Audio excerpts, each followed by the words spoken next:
Hey guys, welcome back to Journey to Truth podcast. This is week 2 of Secret Space Program Month.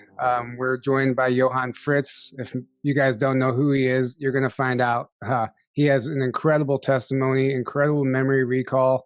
It's like a talking textbook. He's loaded with knowledge and information about what's going on right now, what's going on in the programs in space, underground. It's quite fascinating. Welcome to the show, Johan. How's it going over there? Thanks for joining us.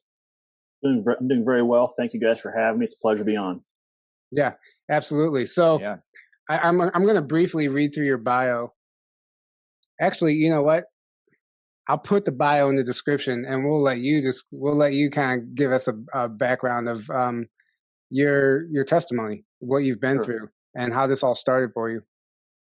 Well, I'll start off with the succinct version, which is still kind of long, but I'll do that first, and then we'll kind of go back and drill into the details. If that's okay with you guys. Sure. So for me, the way it started off was I was screened as a kid because of my family background, because of my intuitive empathic abilities, because of my personality disposition, and certain genetic markers.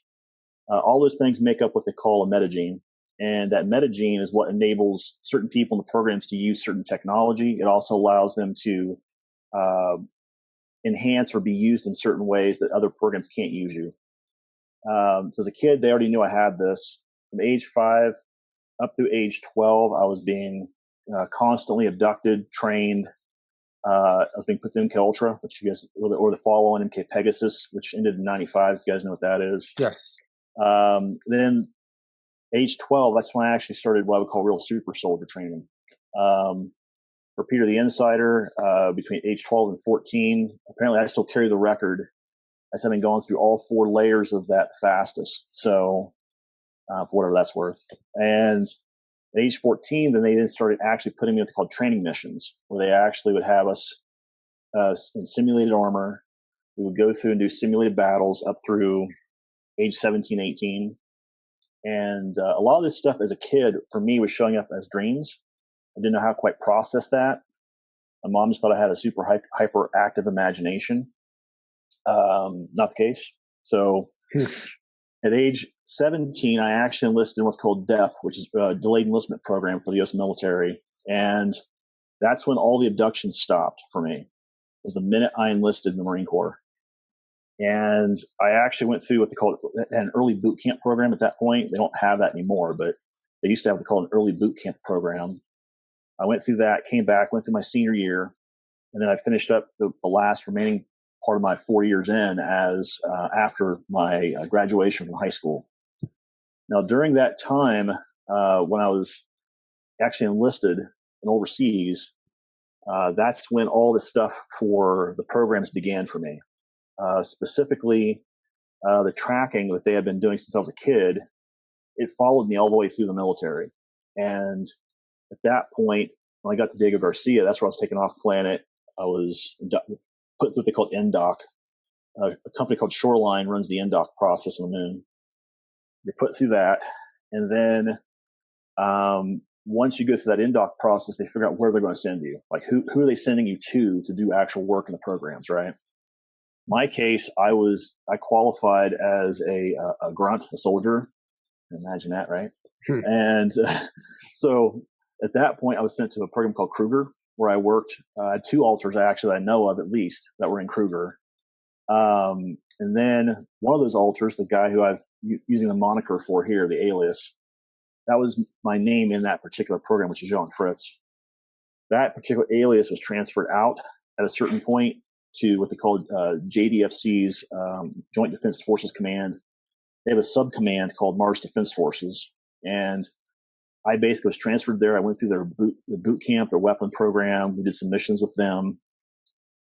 While I was doing that stuff, I was being screened by another officer for Dark Fleet, what CG calls Dark Fleet, Nakwa from Rajir. And at that point, that's when I got brought into working off planet outside the solar system. And eventually there was a decision that had to be made among all the Dark Fleet Command people, staff, where we decided, are we taking the black goo and are we putting up with slavery? And another group was already kind of being formulated off to the side, which is called the Alliance. And there's 2 segments to the Alliance. But one of these segments approached us and said, we know that you guys are talking about this idea of breaking away from Nakwa from Ajir. We could use people with your background, your intelligence background, your weapons, your ships, all that stuff. We could use that in our group if you guys are willing to help join us to help protect Terra and protect our colonies. And at that point, the guy that we call the old man, he called all of his senior staff, like me. I was aide de camp at this point. Really quick, when you say old man, is that who Corey refers to as Sigmund? Is this the same guy? So the originator of Sigmund is a clone. Okay. Let's be clear. And we're going to get to that in a little bit when we start talking about some of these other programs, okay? Sure. But Sigmund was a clone that they use for security purposes. So people like the old man would upload Sigmund with a certain level of information and then have him go deliver it. Okay. That way, if somebody took him out, it doesn't take out the old man. And by the way, he knows when he dies, because when he rehomes, he has all that knowledge still here. Yeah, so there's a lot you're skimming through that people don't understand. So when you get through it, I'd like to go back and break down, like, as far as Diego Garcia, Kruger, even whenever you refer to Terrans or Terra, like that, people don't know that's what they refer to. That's what they refer to as Earth. Yeah, people off world call Earth Terra. Exactly. Pardon me. I've been trying to address some of these issues around how do we go from having been in a fractured state to now in a healed state. And as we're talking about some of the subjects around the SSP, this subject keeps coming up. So Ted and I keep addressing it because people want to know. They're like, well, how do I get myself into a better, healthier spiritual state, in a better, healthier emotional, mental state, right? Sure.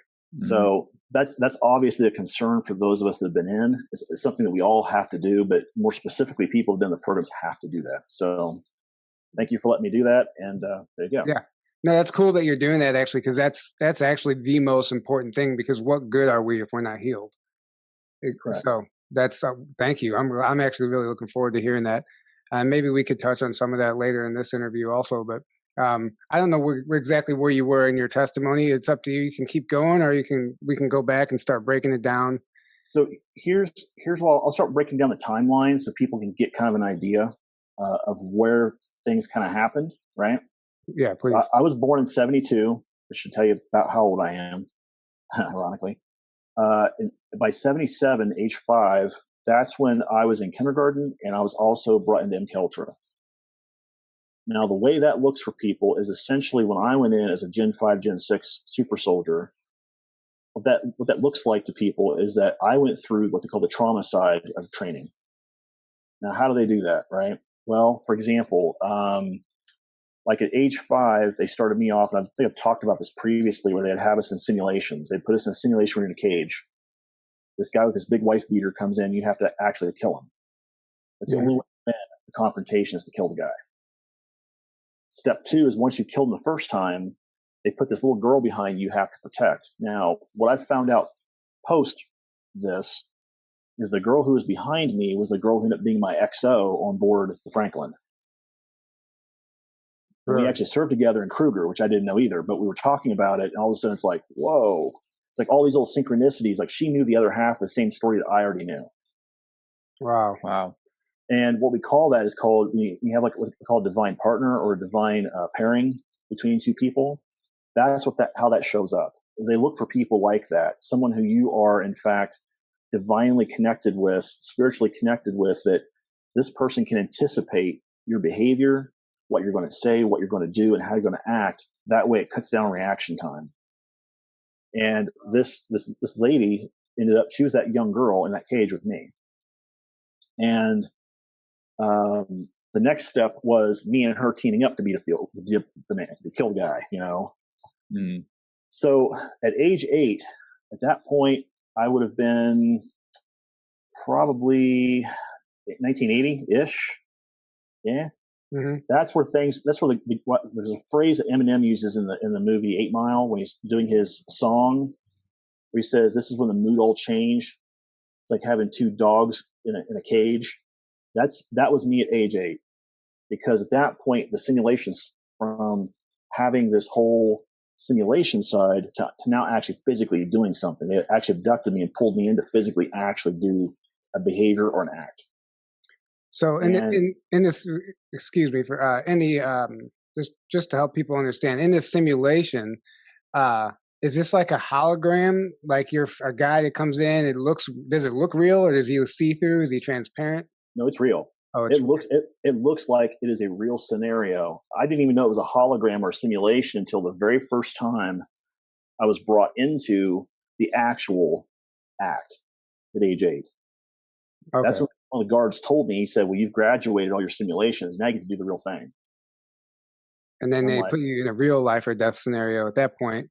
Well, the very first real life and death scenario for me was the one that I've chatted about, where they bring me to a room. I've got a guard on either side of me. I'm age 8 at this point. In front of me is a 55-gallon fish tank on a table. In front of the table is a gun. To my right corner, I see someone sitting with a hood on their head. And there's a gentleman sitting back in the shadows. All I can see is his hands, his wrists, and the front part of his feet. And by the way, for those people who don't know, go look up Dr. West. He's a guy who ran MK Ultra for a number of years. He also ran MK Pegasus for a number of years. I believe that guy was him. Oh. And based on the ring he had on his hand and based on the way he looked in that memory, from what I've seen of him during his interviews, and get this too, right? So this same guy testified at the Patty Hearst trial, which should tell you that Patty Hearst was probably programmed. And also, too, he testified at the Oklahoma City bombing, which should tell you those two individuals, meaning Timothy McVeigh and his partner, were both probably programmed. So all this crap that people are talking about where they're saying, well, the government wouldn't do that. Well, yeah, they do. Yeah. Not only do they do it, that's how they operate. Yes. Yeah. So that at age 8, I was in this room, and the first 52 times I would not kill the person in the hood. Now, how does that look?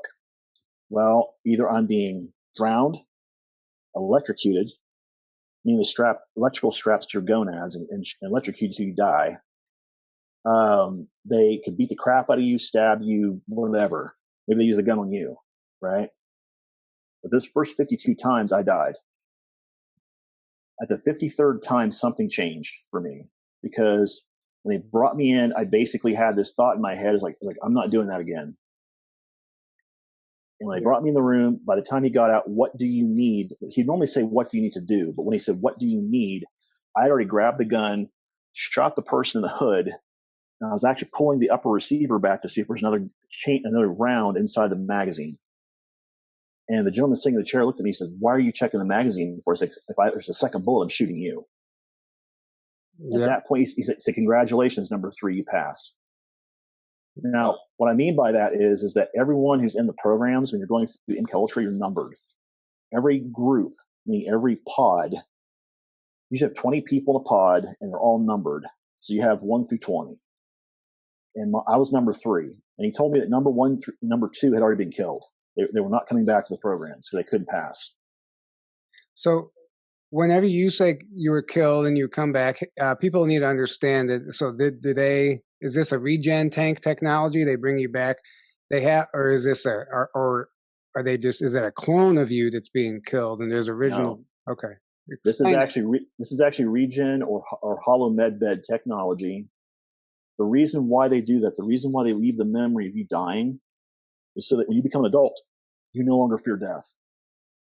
You have zero fear of death. So when you're out on the battlefield, you'll do anything without thinking of the consequences. Yeah. Correct. And more importantly, also what that does is it also, in my case, and my girlfriend and I've chatted about this, in my case, the other thing that did was it also changed my fight or flight reflex. Meaning that I don't have any flight reflex. Mine's all fight. So when it comes to someone like jumping in my crap and all of a sudden there's like, well, we're going to do this or this to you. It's like my brain goes, okay, it's time for you to die. That's the way my brain computes the math. It's like I'm already a 4th degree black belt and a prior combat Marine. You really want to do this? Yeah. Excluding all the super soldier crap, right? Yeah. So that's where, for me, my brain is already wired differently than most people in that respect. But what happened at age 8, that started the process where the real stuff started. And they would go through multiple iterations of this until they actually had your brain broken, usually for about a 4-year period. Every night I had abductions. Every night I would go through this. Every night I would, have these iterations. At age 12, that changed again.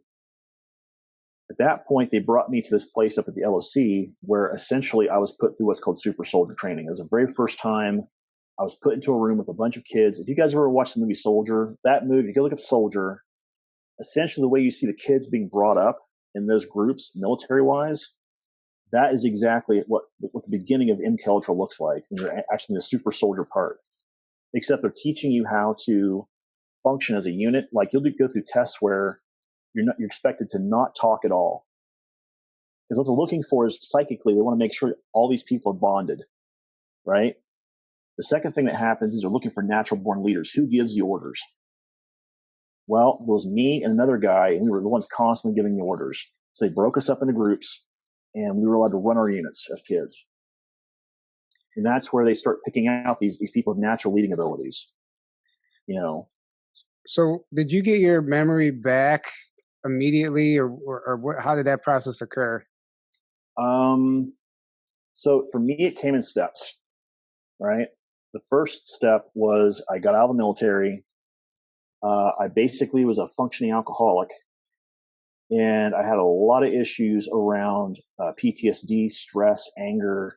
Most of it was redirected anger, I would have to say in hindsight. And a lot of it came from the fact that I didn't realize what had been done to me. Mm-hmm. And when I finally made that connection, I was working with this lady, Connie, that I talk about.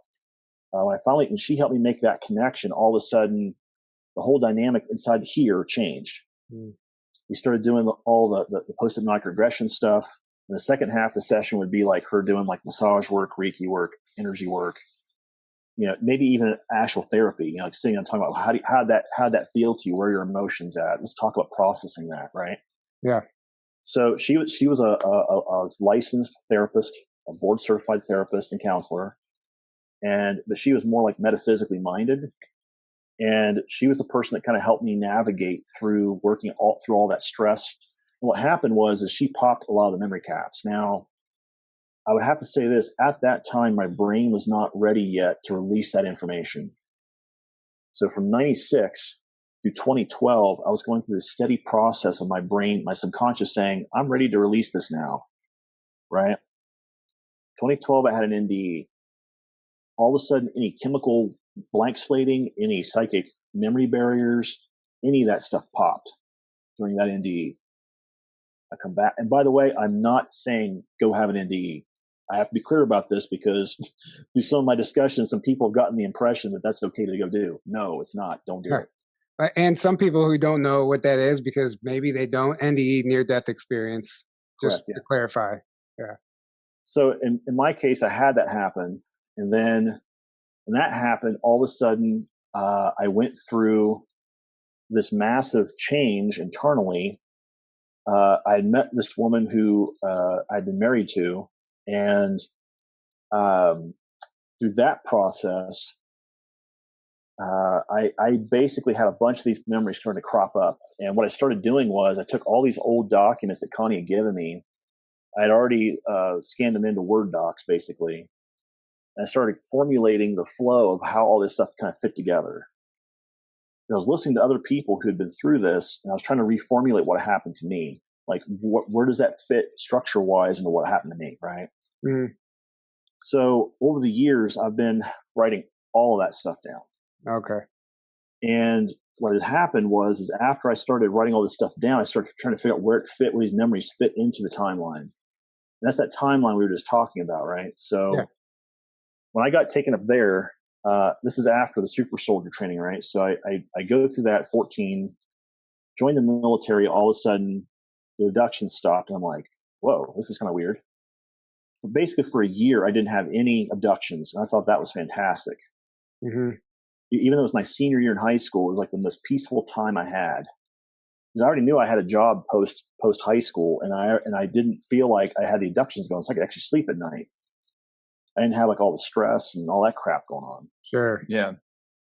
So I get in the military, and all of a sudden I see that same folder that showed up from grade school, where I had my name, my data, all the information about me, all my intuitive testing that happened at grade school. By the way, they do this, by the way. A doctor would come to our school, and I was like a disciplinary problem. So like every time I got sent to the principal's office, he'd do like the typical like psychologist voice, right? He'd be like, "Will, let's sit down. Let's talk." That's a good impression. "I need you to breathe with me, Will. Can you breathe with me?" He'd do that kind of voice, and you're kind of going, "Oh, okay." And then he'd pull his deck of cards out, and he'd say, "Will, what's on the card? How does this feel to you? What symbol is this?" And it was a Zener deck, by the way, for those people who don't know what a Zener deck is. And I would guess it. I had no idea. He never tell me if I was right or not, by the way. But I would guess the stuff. And when I got in the military, I see we're doing our psyche evals. And here I am as a squad leader, and I've got this other squad ahead of me going through doing their stuff. I'm hearing all the answers that he's talking about. So I'm like, okay, well, I know what I'm going to say when I go in. I literally walk in the door, report in as ordered, sit down. He looks at my name, he pulls his head back a little bit. He gets up, he walks over, he shuts the door, which has been open the whole time, mind you. And then he pulls out the official Marine Corps crap and goes, "Okay, we're just going to pencil whip this. That's done." He goes, "Okay." He goes, "Now let's get to the real crap." And he pulls that stupid binder out. I'm like, "Oh, God damn it." The binder from when you were a kid. Yes. And I'm looking at that thing going, "Oh, man, he's going to open that binder and they're going to kick me straight out of boot camp." I thought I was done. Yeah. And he opens it up. I see in there, there's like stuff listed in there. It says on the intuitive empathic test part, it's like an 85% accuracy rating from kindergarten up through 11th grade. Right? That's really good.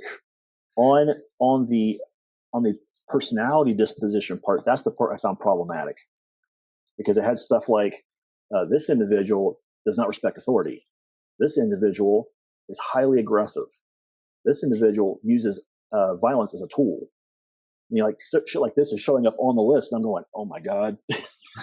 Yeah. Right. So it's like all this stuff showing up. I'm just like, "Oh Jesus, this is not good." And he looked at it. He's like, "Do you want to serve your planet, your country, and your fellow countrymen and protect them with the best of your abilities? Yes or no?" I looked at him like, "I thought that's what I was doing, sir." He's like, "You don't understand, recruit." He asked me that 3 times. By the third time, I finally said yes.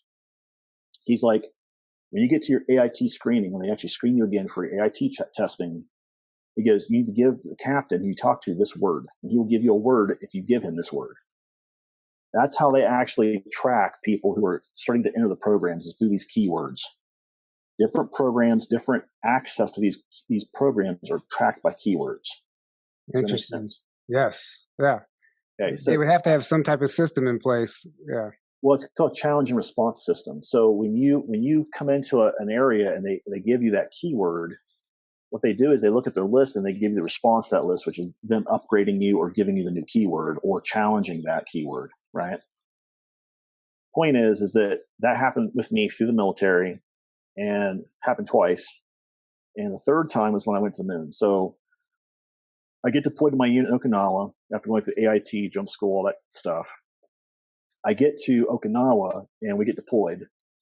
And when we got to Diego Garcia, that's where I got taken off planet. We were actually on a refuel. We actually flown from Okinawa, Japan to Diego Garcia, and we landed there to do a refuel.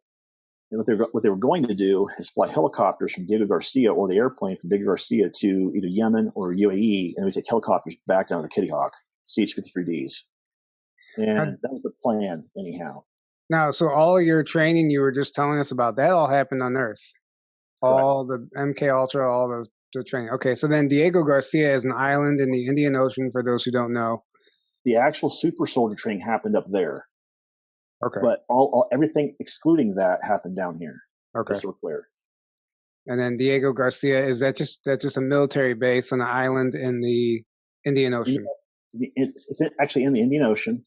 So this is where I would say the majority of people that go out as foot soldiers, especially for special ops or your Marines or your Navy, you're probably getting flown out of Diego Garcia off planet.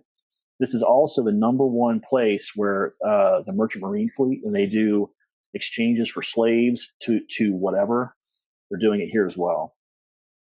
And the point that we were at was an area called Point Marianne, which is the southern end of the airport at Diego Garcia.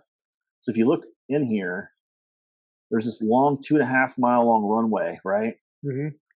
Point Marianne is the very southern, I guess, southeastern end of that runway. And that's where I had to walk to from the other end of the runway. We landed, we had to walk from this northwestern tip all the way down to the base down here. There's some empty buildings down at that southeastern end. Point is that as we did that, right, we end up and we get down there, and that's where we went through what they called phase 3 of screening, which basically involves they bring people in from upstairs from the moon. They come in, they essentially do what they call a temporal, synaptic, and physical scan of the body, including DNA. They do that so if anything happens to you, they have a record of how to rebuild you, basically. That makes sense. It's like a blueprint. Yeah. Yes. And also, by the way, that blueprint is used when you go through what they call blank slating, and they use that retrovirus to actually rewrite parts of who you are. That is actually what is being done. That retrovirus is being programmed biologically, like a CRISPR bug, to re-edit parts of you to get you back to where you were at age 21. So that's how the age regression technology works?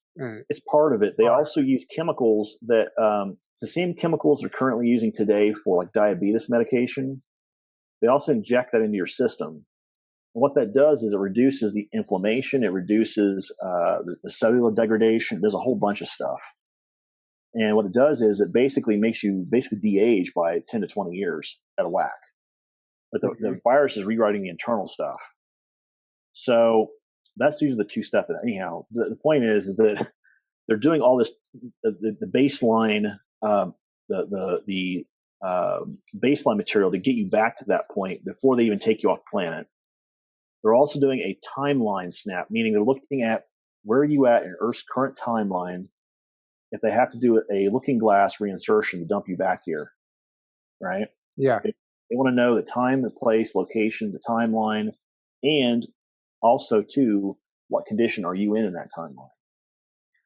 When you I remember on one of your interviews, you were talking about looking glass, and you shared some photos, some drawings of it was like the actual technology itself and the floor in Area 51 called Alice's Lair or Alice's Floor.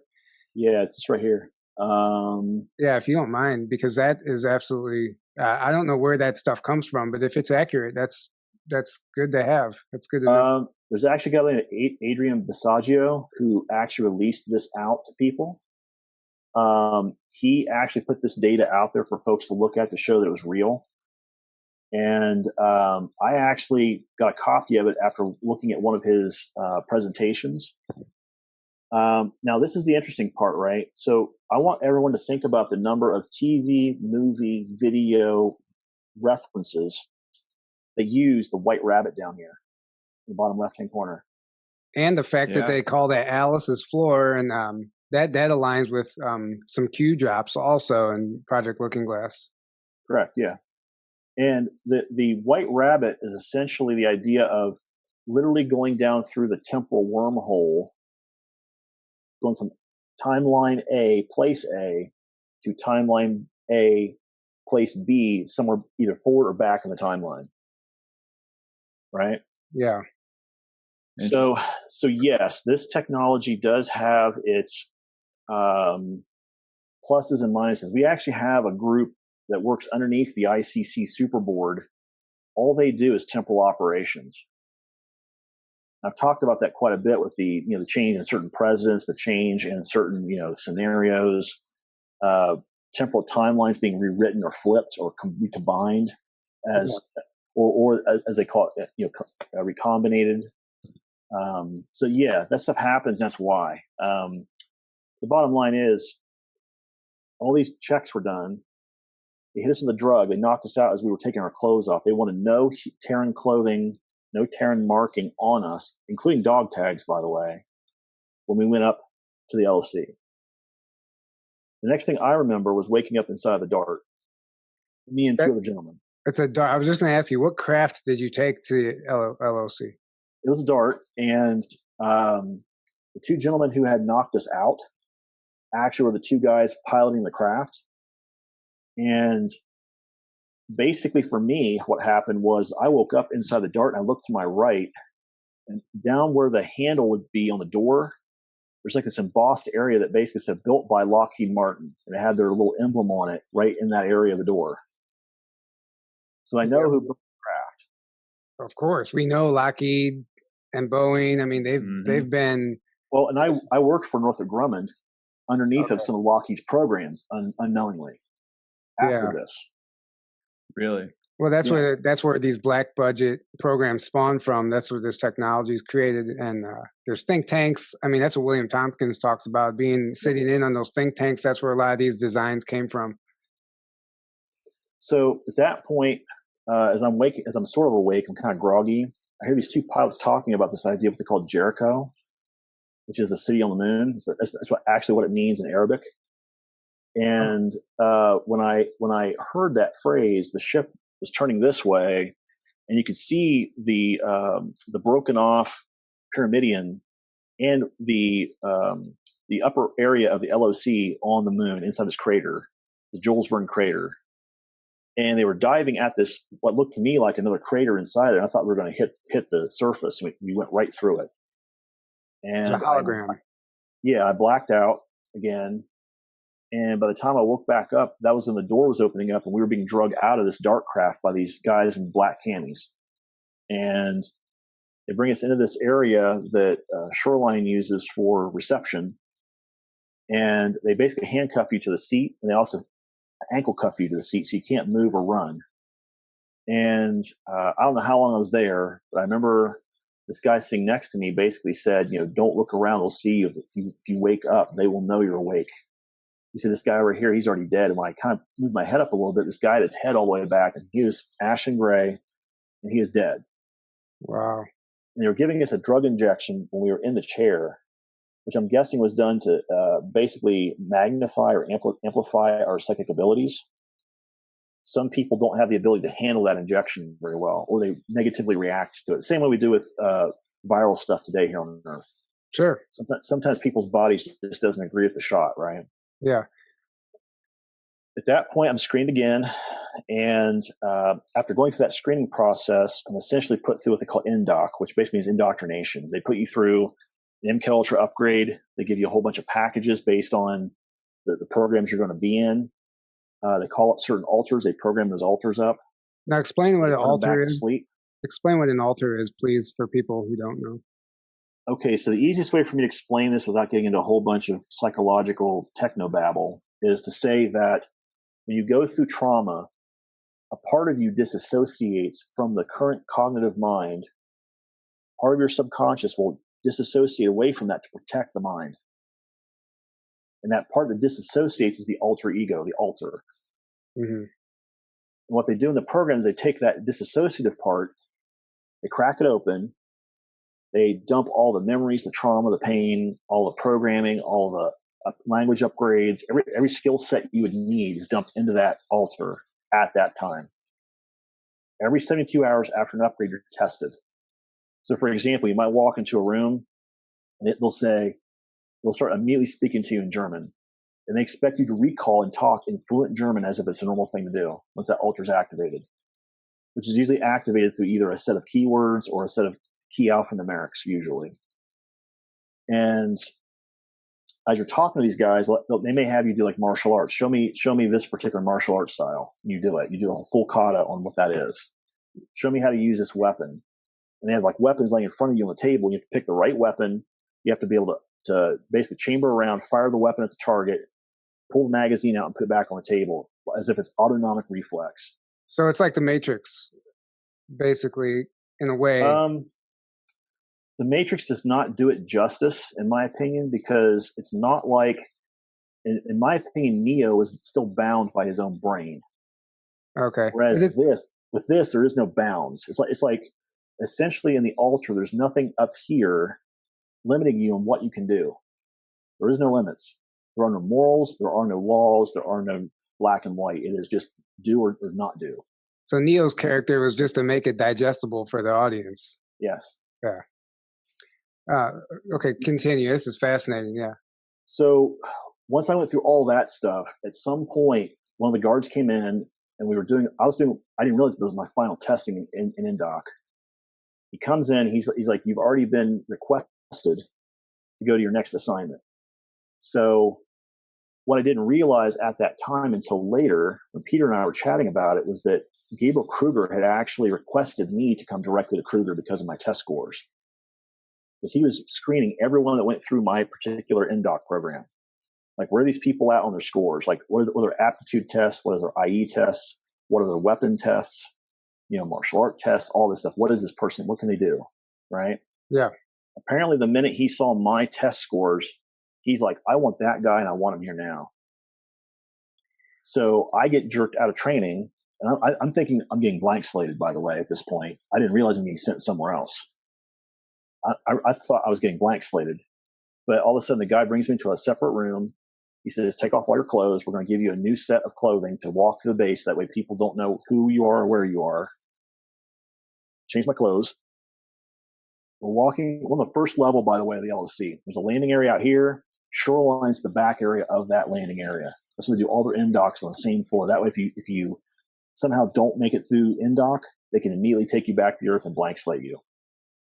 That makes sense to everyone. Yeah. And blank slating, I remember you said one time, like 3 to 5% of blank slating of people, it doesn't work on 3 to 5% of people, and you're one of them. And I guess all the whistleblowers are. Yeah, just to a certain degree, yes. Yeah, okay. Now, what point does this code word come in that they gave you? That was during INDOC, right when I first woke up, actually. They basically saw me looking around. These guards yell, we have a live one. They run over to where I am. They uncuff me. My legs are actually asleep. I can't feel my legs at this point. They drag me into this room. They're kind of laughing at me because I can't walk. And they slam me down this metal chair, and they recuff me again, hand-wise and ankle-wise. I felt like I was in there for like, I don't know how many hours, but this guy in a white, it looked like a white scientist coat. I jokingly call these guys eggheads. They kind of walk in, and the guy's like, okay, we're going to do the test. And he had like a little pocket protector for pins and all this stuff in it. And he comes in, he's like, okay, we're going to do this test. He goes, what is it that I need to know? And the first 2 times, I'm like, what the fuck is this guy talking about? And all of a sudden, the third time, I'm like, oh, wait a minute. Keyword, right? Keyword the captain gave me. I gave the guy the keyword, and I see him, he pulls his glass pad out, and he's just scrolling down through it. He's like, whoa. He's like, okay. He clicks on that. He goes, okay, really? All right. And he clicks on some other stuff. There's a large glass double two-way mirror behind him. These people are watching me and him interact. And all of a sudden I hear the scientist say to me, I can hear him say it, but I also heard him say it. He said, is there anything else that I need to know right now? I said, there's a guy standing behind that piece of glass holding a woman in a way that he's going to actually physically injure her. And I said the guy's name because I was looking at him through the reflection in the glass. I could see his name tag in the reflection of the glass. And all of a sudden, the doctor went, what? And they hear this voice come on the loudspeaker. He's like, yep, he's one of us. Go send him through INDOC. Yeah. So they were already watching what we were doing. Yeah. And that's why I went through this whole INDOC process, right? Well, when I got my clothing changed, that's when this guard basically guided me down to, they call 4-6, which, okay, the upper floor where the landing area is looks like a 1950s military base. Mm-hmm. You get down to 4-6, and it looks like a super upgraded, like a high-end mall. If that makes sense to anybody? Sure. It's like the walkway area is solid white tile, and on the sides it's these red carpeting. And a lot of the main rooms is red carpeting too, right? Yeah. So here I am walking down this hall with this guy as we step out of the elevator, turn to the right. And we're walking down this area this office all the way down the very end. And we stop at the front door. There's these 2 big posters on either side. One is a male in this black body armor, which I might have a picture of here somewhere. See if I can find it real quick. Does the inside, I've heard Corey Good talk about the insides of the LOC being like a bell shape. Is that accurate? Yes, it is. Well, I would say it's more spheroid bellish, but yes. Okay. So on the poster, this is kind of what it looked like, the armor wise. The artist who did this did a really, really good job. But the idea is that this particular poster, they had two of them, one male, one female. And on the bottom of each poster, it said, when you need to tie up all loose ends and you want nothing left undone, call Kruger. And it's all in German, by the way. Right? Yeah. And Kruger is, it's like an off the books military group up in the SS, in the programs. Yeah. And another thing too, by the way, I'll show some people this as well. This might actually help some folks if they want to figure out what's going on. So I'll share this as well really quick. This is the website that Peter and Jessica are having us refer people to. This is the ACIO's website. It's acio-agency.org. It's like Alien Contact Intelligence Organization or something like that? Yep. And if you go over here to where it has... Oh, it's at the top. I didn't see it. Good job reading, yeah. Yeah, I didn't even see it at the top. If you go down to where it says Worldwide Military Corps and click on that, you can see right here, it actually has Kruger listed as one of the military corps. Now, again, I'm not advocating the timeline or the locations, but I would say in terms of who they are and what they do, this is very accurate. Did you not say one time there's a video game called like Mirror's Edge or something that uses the Kruger logo? Yes, yes, actually, that's correct. I might actually have some screen captures out of that, actually, if I think about it here.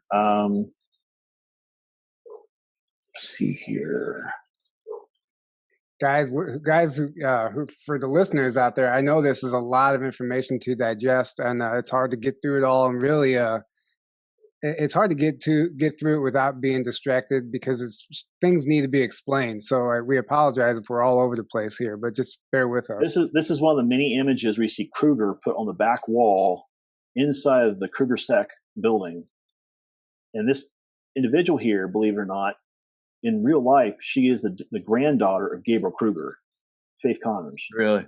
And this is from the video game, though? This is a screenshot? This is from from Mirror's Edge Catalyst, the 2019 version, yes. And there's tons of this in there, by the way. Tons of disclosure on stuff. So direct SSP disclosure down to that person. Yes.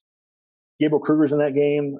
Faith Connors is in that game, his granddaughter. There's a bunch of people in there. What's that one Call of Duty game that has Kevin Spacey in it?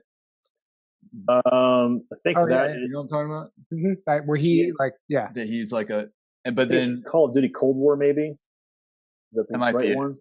But I mean, I'm sure you get to that later. But the guy that looks like Kevin Spacey. Kevin Spacey shares a special place. The clone of him has shared a special place in my heart, not. And we'll get to that here in a second. Paul Serene, Paul Serene, yes, my old buddy, yes. But the idea is that I get to Kruger, and when I walk in the door, there's a desk to the left, a reception desk. The lady sitting at that desk is Gabriel Kruger's daughter, Alexandria. And she stands up, and this guard the whole time in the elevator, he's like, don't fuck this up for me. I got the hots for this girl. She's really pretty. If you screw this up, I will make sure you're blank slated, blah, blah, blah. Yeah. He's giving that whole speech, right? I'm kind of like, whatever, And we get in there, and I see Alexandria stand up, and he hands her my glass pad.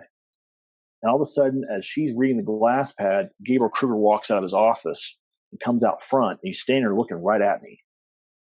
And he walks over and looks at the glass pad that his daughter's looking at, and he makes a recommendation. He says, put him in Naguma's company and put him in Peter's fire team. So what?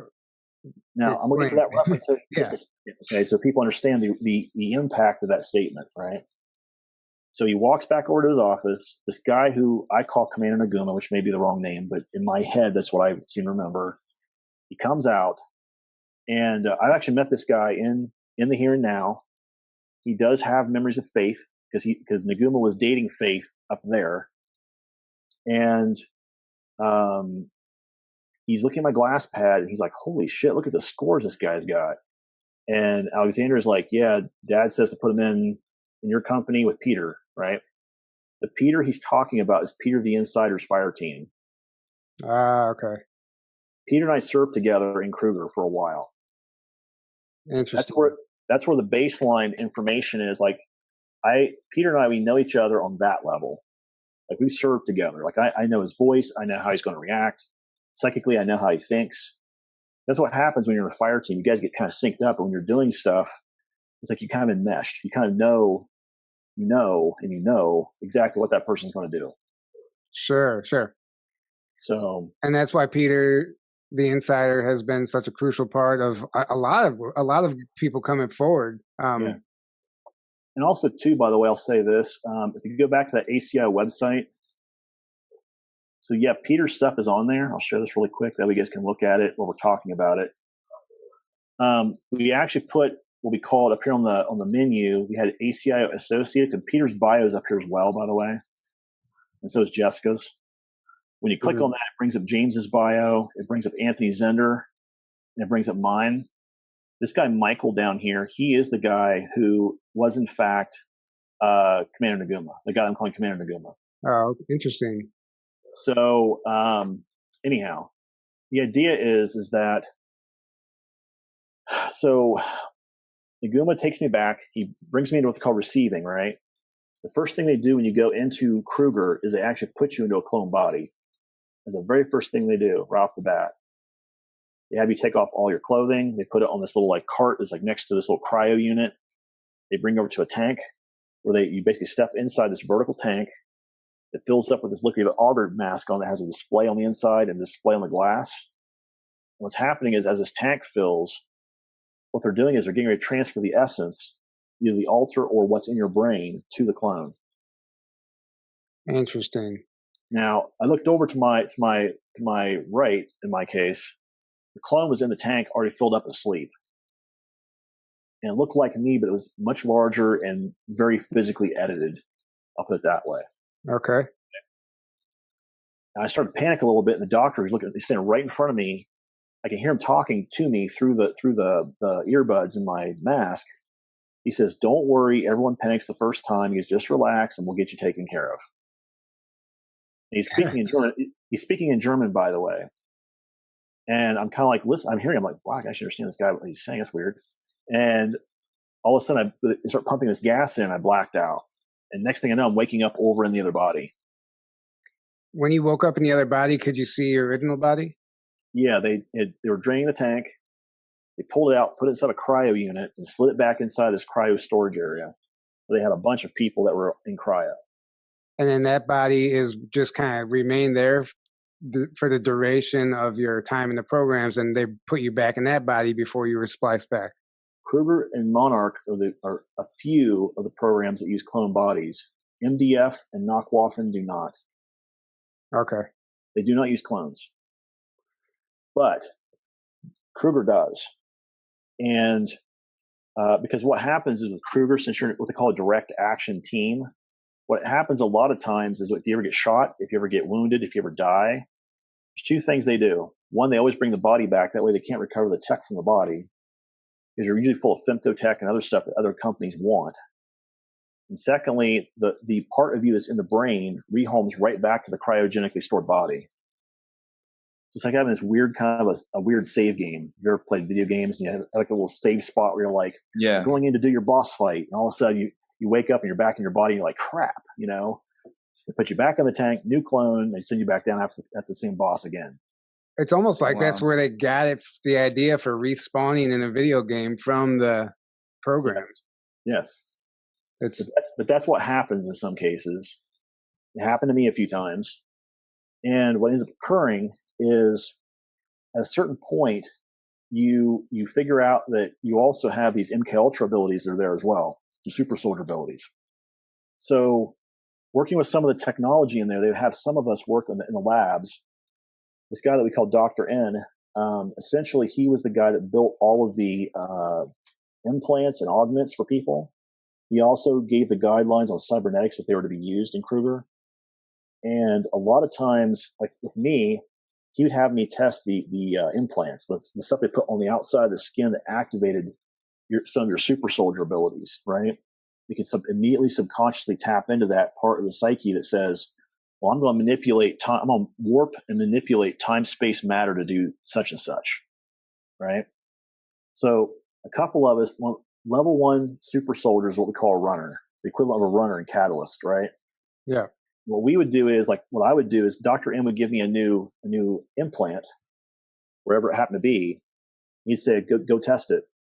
So what I would do is I'd get into some running gear. I would go up to level 1, piss off the security guys, and try to make it back down via the stairwells, back down to level 6 without getting caught. And I did it every single time. Really? I would literally use the walls. Like, you know what parkour is? It's essentially what we were trying to do. They would upload parkour into our brains. Nice. And we would literally use the walls. Like I would manipulate an area on the wall. Peter said he had a video of this where he watched me change the actual gravity of the wall. So I could run up the wall and then shoot off the wall and land somewhere else. And I changed the gravity there so I could bounce and roll. Wow. And these guards that changed right after I left it, the guards couldn't do it. And they were actually getting injured trying to jump or move or do whatever like I did. We see disclosure of all of this in movies and video games. Even the Bourne Identity movies, Yes. That's a super soldier disclosure. Yes. Yeah.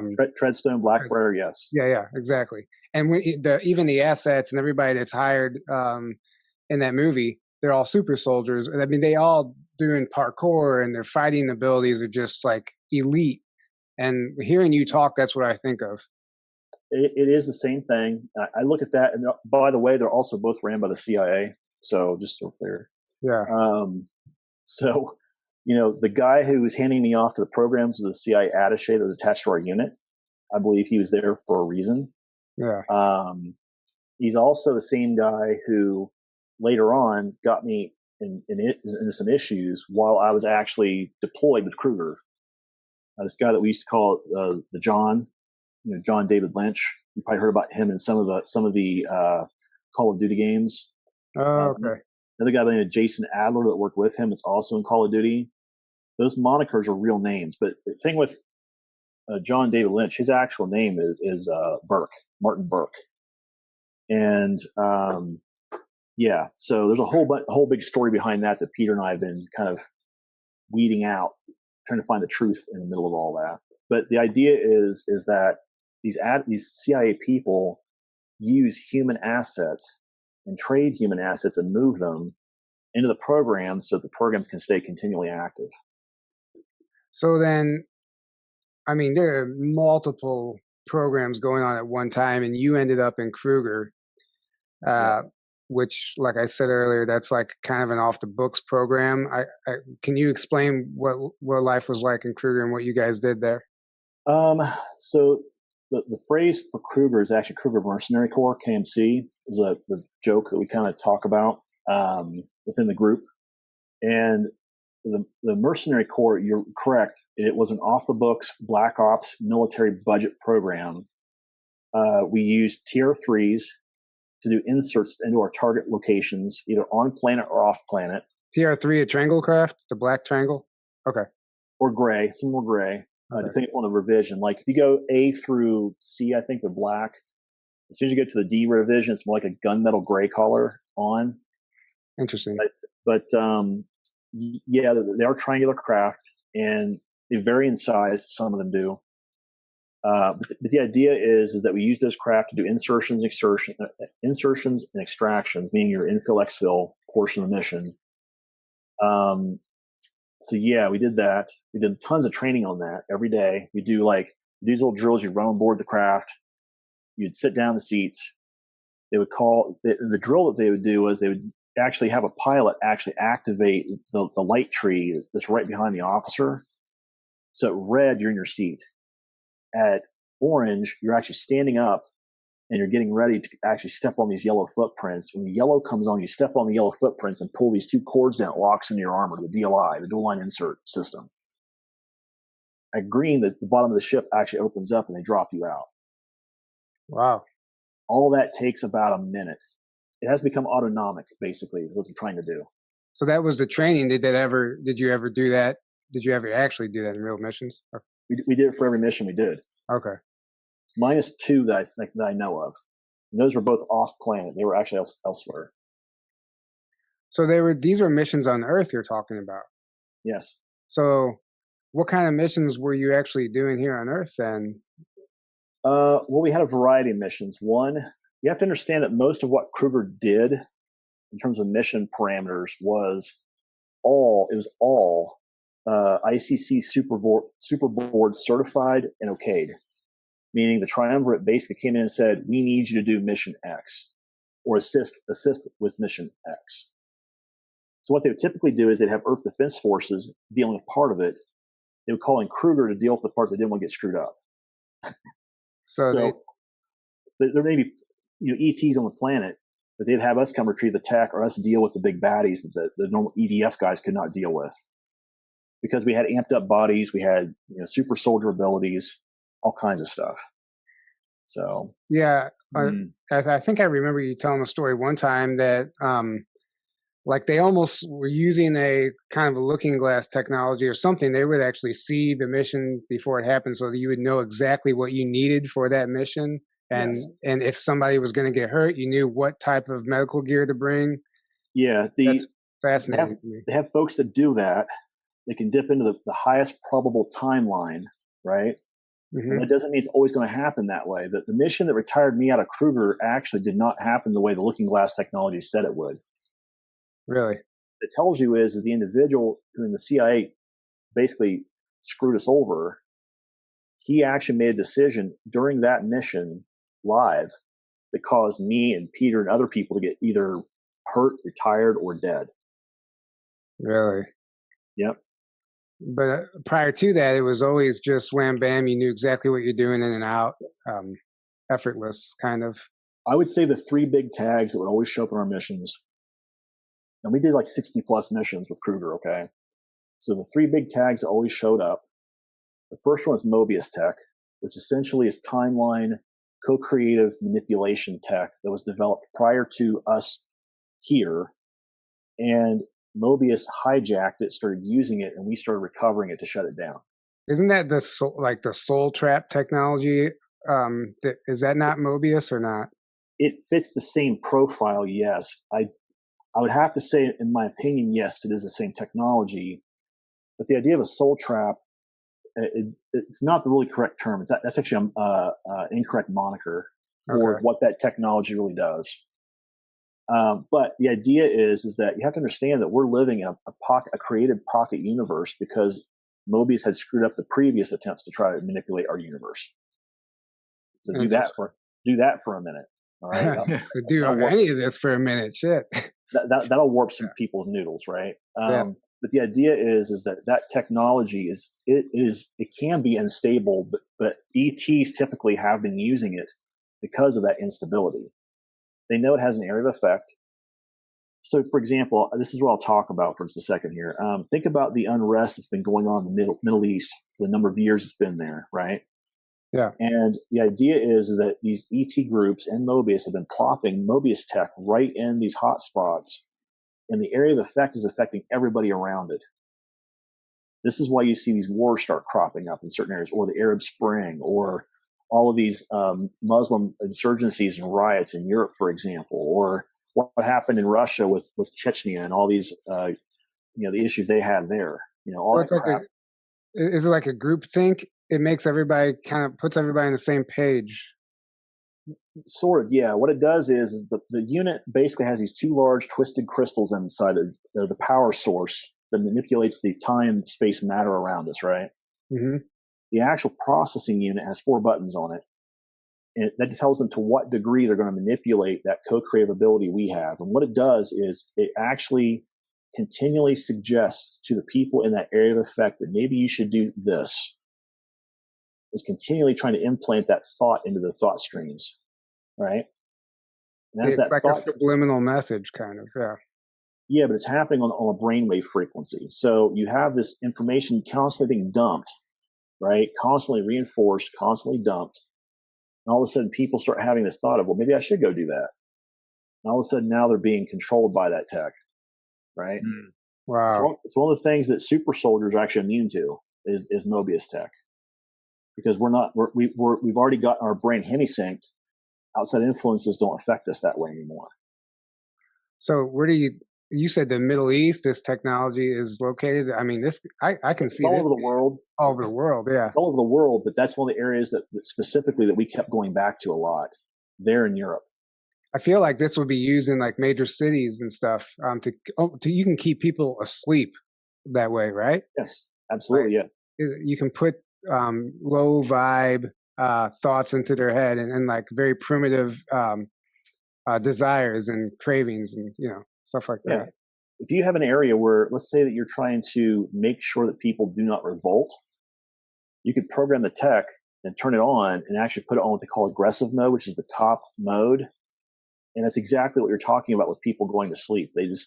People will not, they will not rebel. They're like, I don't want any part of that. I don't want to mess with El Jefe. I don't want to mess with, Leticia, sorry.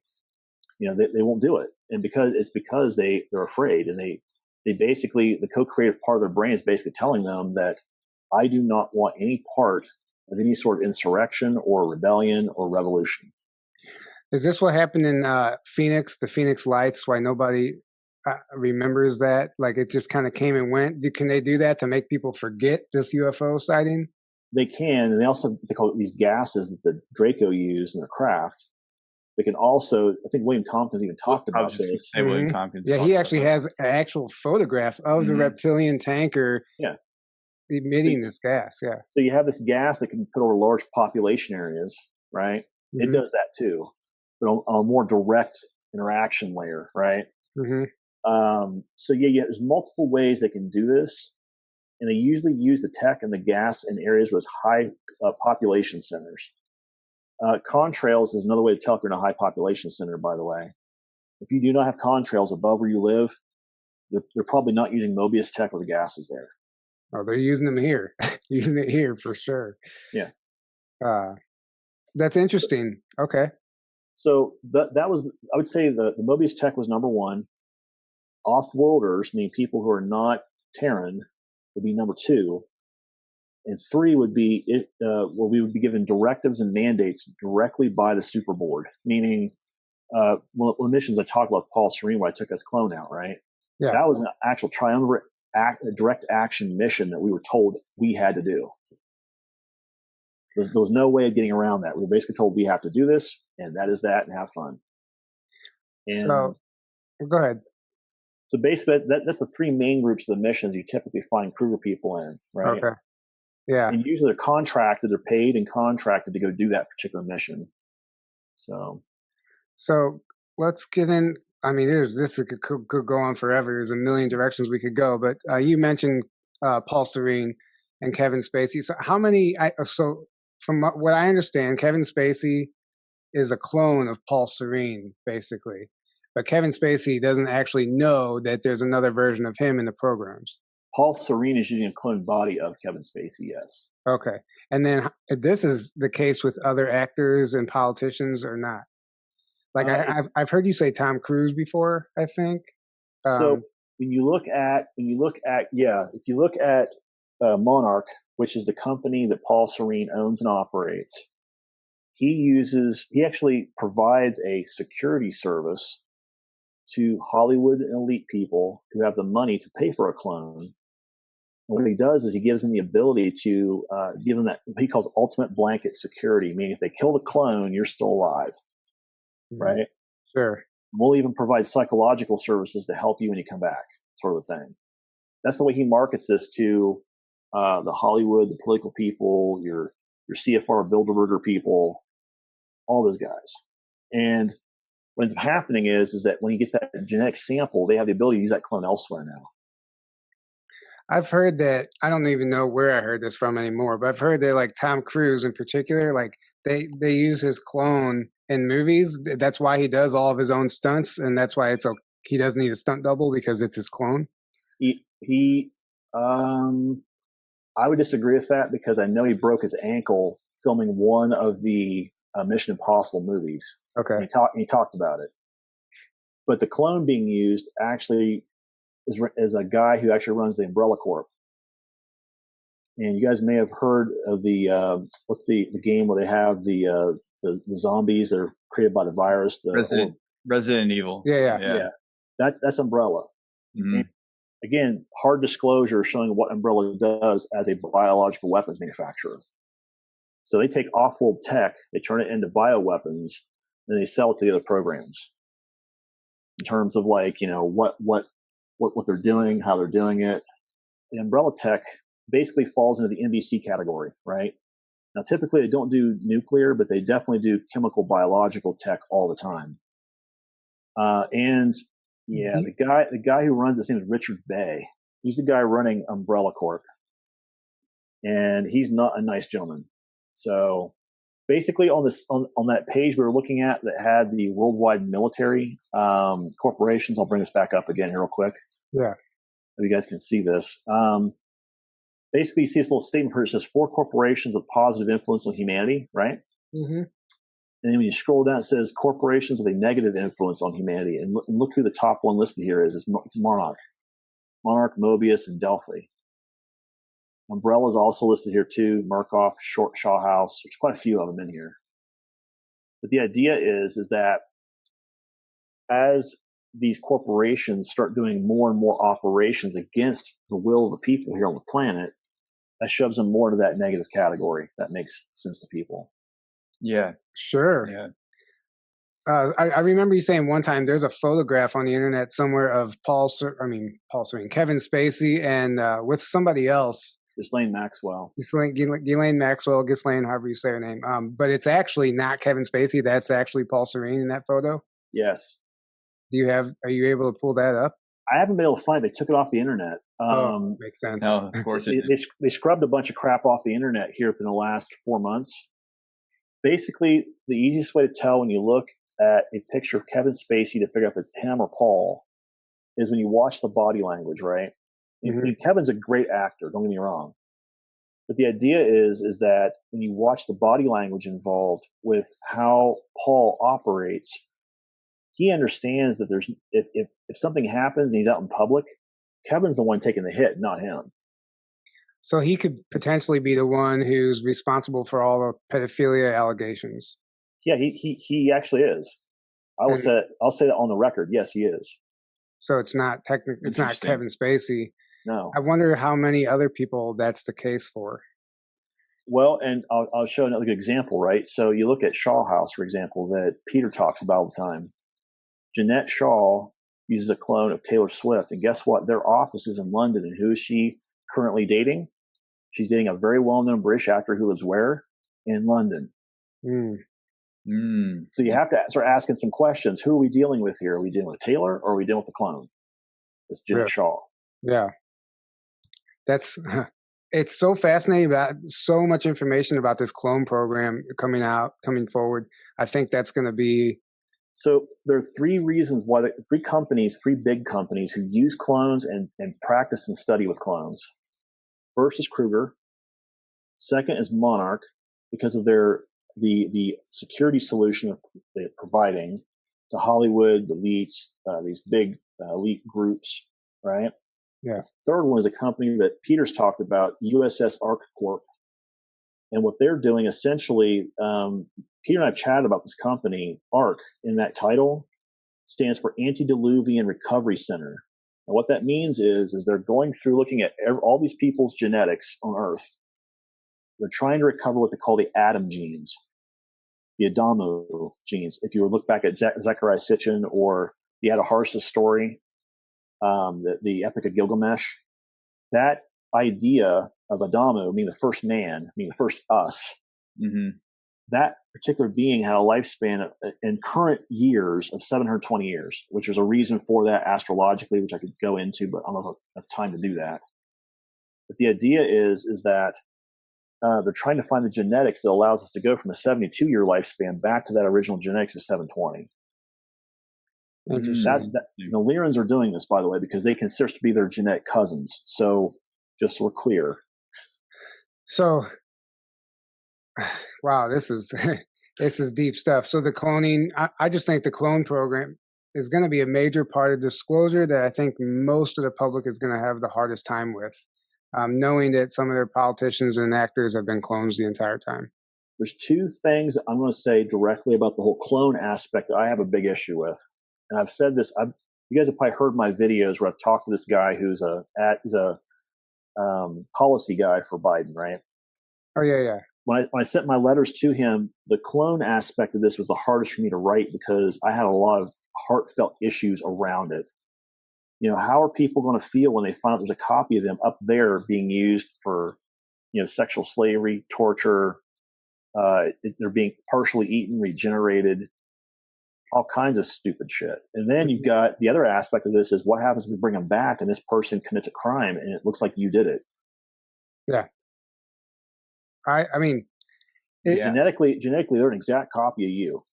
Sure. Yeah. It's a huge problem.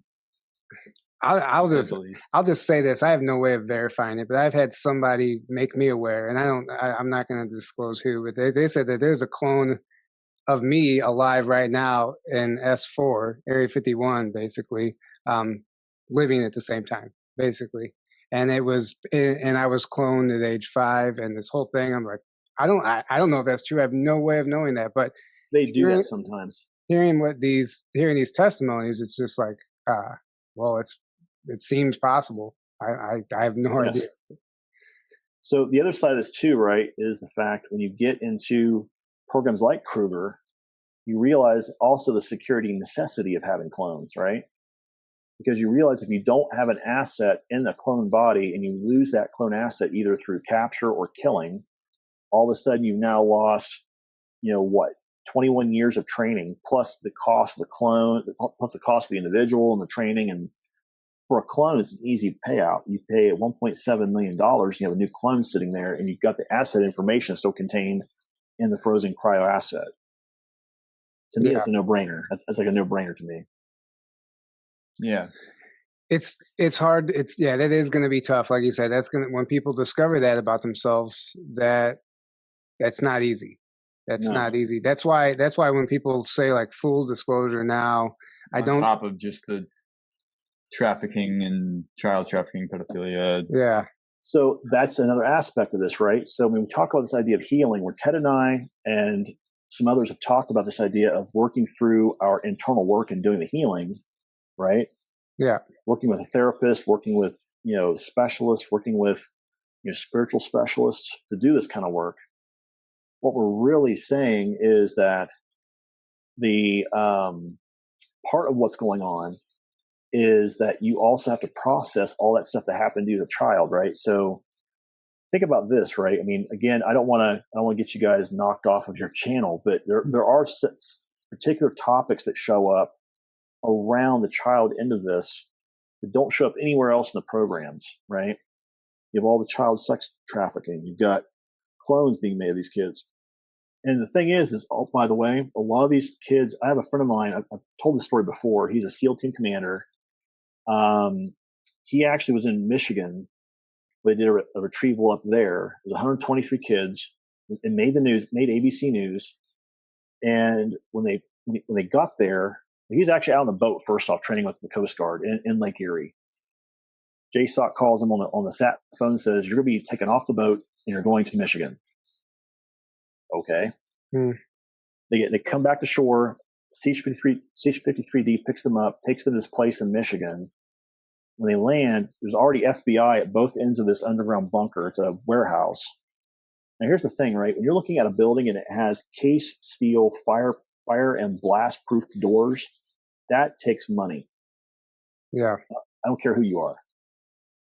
But these guys get there, and the FBI can't get in. They've been hitting it with bullets. They've been trying to, take it off the hinges, whatever. The door won't budge. And they asked the SEAL commander, said, "Can you guys make those doors go away?" He asked one of his guys who's an EOD guy. He says, "Can we do that?" And the guy's like, "Yep, we got that in the bag." And all of a sudden the doors get blown off the hinges. And when they go in, they took those 8 guys inside this front office area. 6 of those 8 guys died. 2 were restrained. They were trying to keep them from getting to this back door that actually went into the main warehouse area. Inside that main warehouse area, they had suspended cages with 123 kids in it. Each kid's in a singular cage. Wow. And these kids have been tortured. They have been, all kinds of bad stuff. But the big thing that hit there was a certain chemical they'd been extracting out of these kids, and they were storing it in these large 55-gallon drums they were shipping elsewhere. Adrenochrome? Yes. Yeah. Now, here's the thing, right? So a kid typically produces 6 to 8 ounces of adrenochrome over the course of their life, right? Think about this. And they've got 55-gallon drums of it. Gosh. Jesus. I mean, yeah, and that's one tiny facility that they were able to break into. There's thousands probably. I mean, and that's just on Earth.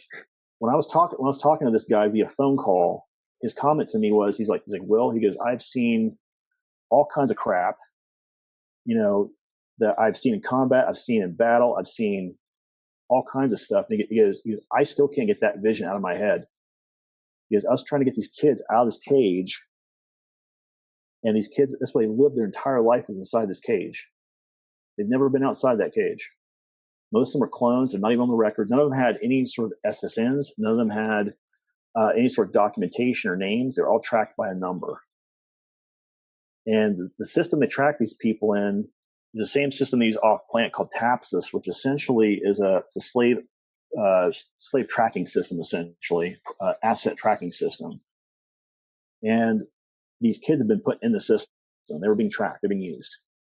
And it was completely off the books. No one knew who these people were, who these kids were. These kids were not really, quote unquote, missing, which means either another slave was bred to make these children, or they were cloned.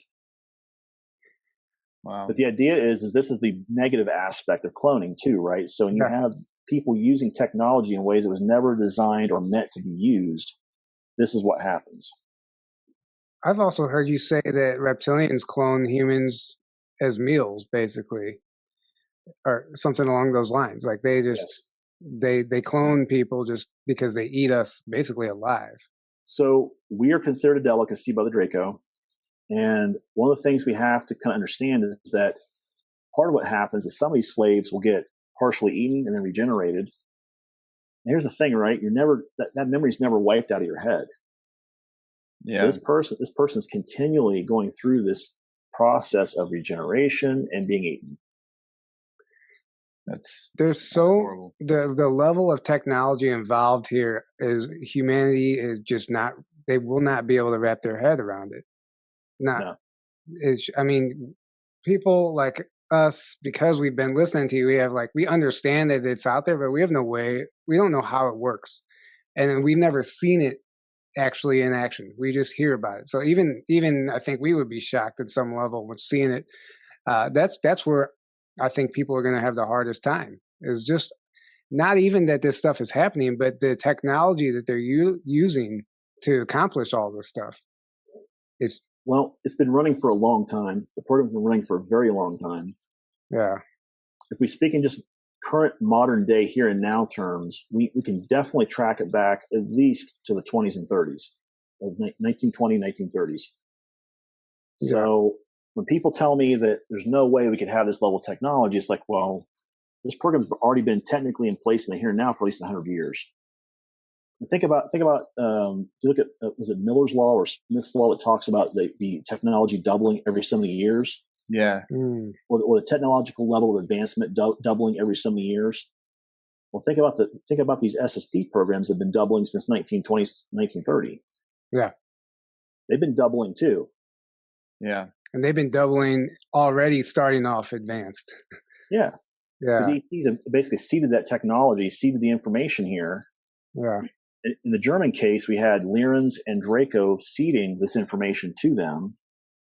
We also had the Vril seeding technology to them, right? Yeah. The Japanese had Lyrans seeding information to them as well. And then all of a sudden, this technology just kind of poofs out of nowhere. Well, not really out of nowhere, but it's from these ET species, right? So, and the thing is, we've been using clones down here too, right? So look at as another weird example of cloning. Look at Japan and Korea, right? Who've both been at the very, very front edge, the razor's edge of what is considered to be human and animal cloning today, right? Mm-hmm. They've been doing this for a long time. Where do you think they got the technology from? Well, from up there. They gave the Japanese that technology, and the Japanese outsourced it to South Korea, and they're now both the leading leaders in that area of technology. It's a no-brainer to those of us in the programs. How many soldiers do you think in World War I and II were clones? I've heard that almost the whole army was a clone army from certain sources. I don't know if that's verifiable or not. They do not use augments or clones down here, first off and foremost. Okay. But they do use augments and clones up there in certain organizations. Nakwaffen, they don't like augments. What I mean by an augment, by the way, is the idea that you have a being who's a clone who's been genetically changed to have a certain genetic disposition up there.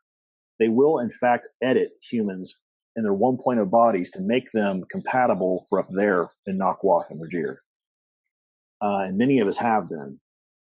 MDF, you're already technically edited, because you've already went through MKUltra and all this other stuff, right? Yeah. So they do use, in Kruger, they do use cyborgs. They do use, and cyborgs usually is in a clone body as well, by the way, just so we're clear. But they use a lot of cloning there, a lot of heavy cloning, because to them, it's easier to take a clone, manipulate it the way you want, and transfer the essence in, because the essence and the clone come from the same DNA source, right? Now all of a sudden you have a link. It's kind of like Avatar, right? When you watch the movie Avatar, Mm-hmm. where the brother who was also the twin of the guy who died could also take over that same Avatar body because of the genetic linkage, right? Okay. It's the same thing in Kruger, where you have a genetic linkage between you and that clone. And there's also a linkage between your biochip and that clone body as well. And Peter's talked about this quite a bit with James and others. But the idea is that biochip is also a link to that same clone as well. So what are the potentials of Hitler being cloned? What happened with him? Have you heard any of that? Well, okay, so there's three main stories I've heard. All right, so if you follow the standard historical narrative, he died in Berlin, which I don't believe, by the way, but Sure. that's the mainstream historical narrative. Mm-hmm. The story that I do believe, based on all the research, based on everything that I've seen, was the story that Bob Baer did in his TV series Hunting Hitler. Mm-hmm. That to me was the closest to the facts based on everything they were able to uncover. And he died in South America in 1965. Yeah, he basically went to Argentina. Well, he actually died up north of Argentina. But yes, it was actually a small city that was there, a small group of people. Martin Bormann, Hitler, and a few others all escaped up to this little area, and they started raising families, having their own life there. They had a ton of capital to work from. They bought their own houses, started businesses. But the idea is that they didn't think that was abnormal. And by the way, these individuals that went to South America were people that were chosen or not deemed essential for the secret space programs. Because what happened was all the people that went to base 211 in Antarctica, New Schwabenland, mm-hmm. those individuals were trying to make a legitimate break from the Nazi Third Reich. We actually call those guys Antarctic Germans, or AGs. AGs, yeah. Now, that particular group was very afraid politically that the UN and the U.S. military specifically, like what happened with Operation High Jump, would try to come down and actually try to wipe them out. So by the end of World War II, they were already off planet and up at the LOC. They moved all their assets, all their people, anything of importance to the programs up there. They did keep some people down at Base 211 because of what we saw with Operation High Jump. But I personally feel that was a security contingent, because we're still Draco in the base when they left, because that base at New Schwabenland actually rented from the Draco. Yeah. So the Draco base was already there before they even moved in, basically. They kind of they were working with the Draco the entire time. Yeah, anyway. The Larens and the Vril, yes. Yeah. So you talked about your two theories on Hitler. Was there a third one? The third theory that I heard, and again, I have no way to confirm this, but I've heard it from multiple people, so that there may be some truth to this, was that Hitler was in fact cloned, essence copied and transferred, and he was taken off planet at one point. The original biological body died in 65. This copy was taken off planet, and I've heard that it was either in Ceres or Mars where they saw a copy of that clone. And both, by the way, both of those locations both had German, what we call Mars German influences, the MGs. Yeah. They both had groups up there who were in fact actually, Mars Germans. That is plausible that they could have taken him up there as, some way to maintain this idea of what happened on Earth. Now, the narrative is when they started taking these slaves off planet, they knew they had to have a way to keep them from rebelling. So they made up the story of a Third World War, the Earth in 1949 getting cobalt bombed, and there's no way for them to go back. Okay. I've heard that. I think I've heard you say that before. Yeah. And James and I have talked about it. Peter's talked about it. I've heard that from multiple people. Even Tony Rodriguez, who we just had on, he talked about it also. Yeah. Well, and that's the story I heard actually at Ceres. That's the first place I ever heard it was at Ceres. Yeah. Tony and I talked about it when we did my talk on his channel, where my security group was brought in. We cleaned up a mess that the Fuhrer of the base wanted us to clean up, the command of the base. And we're basically waiting to be debriefed, and we were told to go have a lunch or dinner or whatever. Our guys are sitting in one area, and there's some slaves operating on Ceres, sitting right next to us at a table, and they're all talking about this narrative about how Earth was wiped out in 49 by these big cobalt bombs. And the equivalent type bomb they're talking about is if you look at what the Russians did with the Tsar bomb, the RDS-220, that's equivalently the size of the bomb they're talking about here. Looking like a massive bomb. Really? Right? And I heard that narrative there, but I was like, what are these guys talking about? Earth's still fine. I didn't say this, but I'm definitely thinking it, right? Yeah. And that's the thing with the programs, by the way. A lot of times when you're in doing your job, you think a lot of stuff, but you never say it out loud. Not the point, though. The point is that that is a common narrative that you do hear up in some of the German facilities off planet. They talk about that particular narrative. Yeah. Well, and so there seems to be a large German presence in the solar system. I mean, how many breakaway civilizations or off-world colonies do you think they have besides Mars and Ceres? Well, there's been three potential breakaway civilizations, right? The Mayans, potentially the Templars, and the Germans for different reasons. Okay, we know for a fact the Mayans definitely did, because they were actually picked up by the Palladians and taken to Taygeta, where they were allowed to settle there. Yeah, I've heard that too. Yeah. Well, actually, CG talks about it in one of his episodes on Cosmic Disclosure, and I've heard other people talk about it. That's why I heard that. Okay, yeah, okay. Mm-hmm. But the fact is, I actually have met that group of individuals. That's why I'm saying that. There was some speculation that's happened with the Templars, although I have no proof of that. And the third group was obviously the Germans, who were influenced to start moving that way, and they did. They were able to make technology. See, the first two groups would have been taken off planet. This third group, they wanted them to actually leave the planet on their own, under their own technology and their own guidance. And that's exactly what we're talking about here. We had the Germans moving to the moon, and eventually to Mars. And they move into the belt, which is where Ceres comes into play. And they started establishing other facilities on Jupiter, Saturn, and other places in the system, even all the way out to the Oort cloud, like Maki Maki and other locations. Now, is Maki Maki, there's a station just past the Oort cloud, I've heard. It's like a very high-ranking station. Is that Maki Maki, or yes? Is that okay? And that's like between here and Alpha Centauri. Well, it's actually just on the very verge of the outside of the Oort cloud, and it is used as a security observation post.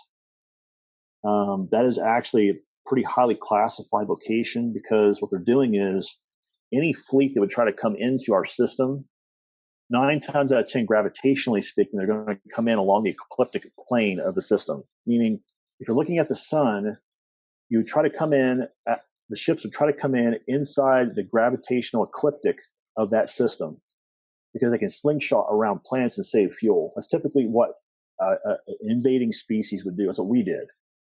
So what you typically see happen is that as that that particular ship or group of ships comes in, the armada would come in, they're going to come along the ecliptic, and Maki observes that ecliptic plane because it's not in the ecliptic plane. And what it does is it would tell the LOC, hey, you've got a large group of inbound ships coming in. You need to do something about it. Interesting. So have you actually been to that station? Yes. It's also a refueling station too, but yes. Well, what do you use for fuel? Well, for example, like some of the smaller craft, they actually use fusion cells.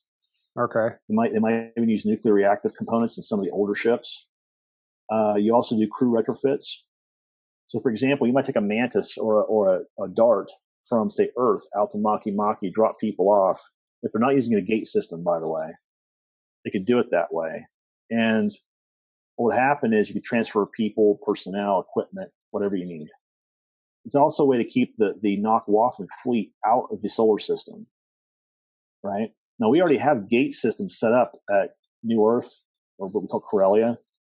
You can walk straight in from that gate directly into the LOC. This is also the same gate system that's used from LAX to Mars and to the LOC as well. Yeah, I've heard about that one just outside of LAX. Yep. Like a jump room, yeah. Well, that jump room you're talking about is the gate system itself, right? Okay. So that's the quickest way to get people and things between these locations. But at the same time, there are cases where you don't want to do that, especially if you're using what they call a security controlled asset, like a cyborg, that doesn't have all of its mental components. Yeah, you don't want to use a gate system with a cyborg. Bad. What did the inside of the station look like? Maki. Are any of these stations or ships like organically based? No. This is okay. They start off TBM. They send a crew in that does the TBM portion first. Then they drill out the whole, like the guts of the station first. And as that station is going, it's actually creating concrete or the wall segments out of the actual material as TBMing.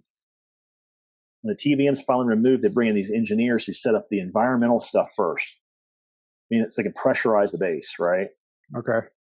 And that's the first thing that usually happens is once they get those engineers done, that's when they bring in all the other people to set up the electronics, to set up all the wiring, to set up all of the, if you're using the communications gear or any of that kind of stuff, at that point, that comes in after all the TBMing and the initial environmental stuff set up in place.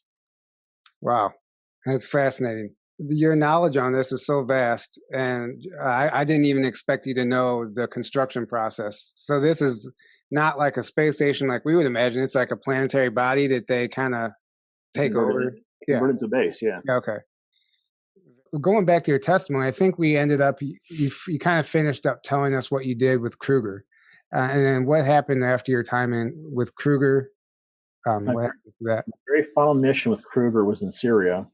And again, we were retrieving Mobius tech. So basically the story that I've been told, and I remember part of it in my recalls, was that I lost my leg in that mission. And for a clone, that's not a big deal. Typically, they would just send you into the lab, they'd have it rebuilt, and then you go back to doing your job, whatever that is. Well, in this particular mission, what happened was that we essentially stumbled into the middle of a firefight between the Syrians and the Americans. Oh. Or I should say NATO forces, but it's primarily U.S. Army Rangers. And the same guy that I told you about, this John Lynch, was there with the U.S. Army Rangers, giving them direct, like intelligence and actionable intelligence stuff, right? Yeah. And if you can imagine being on a battlefield as a soldier, right?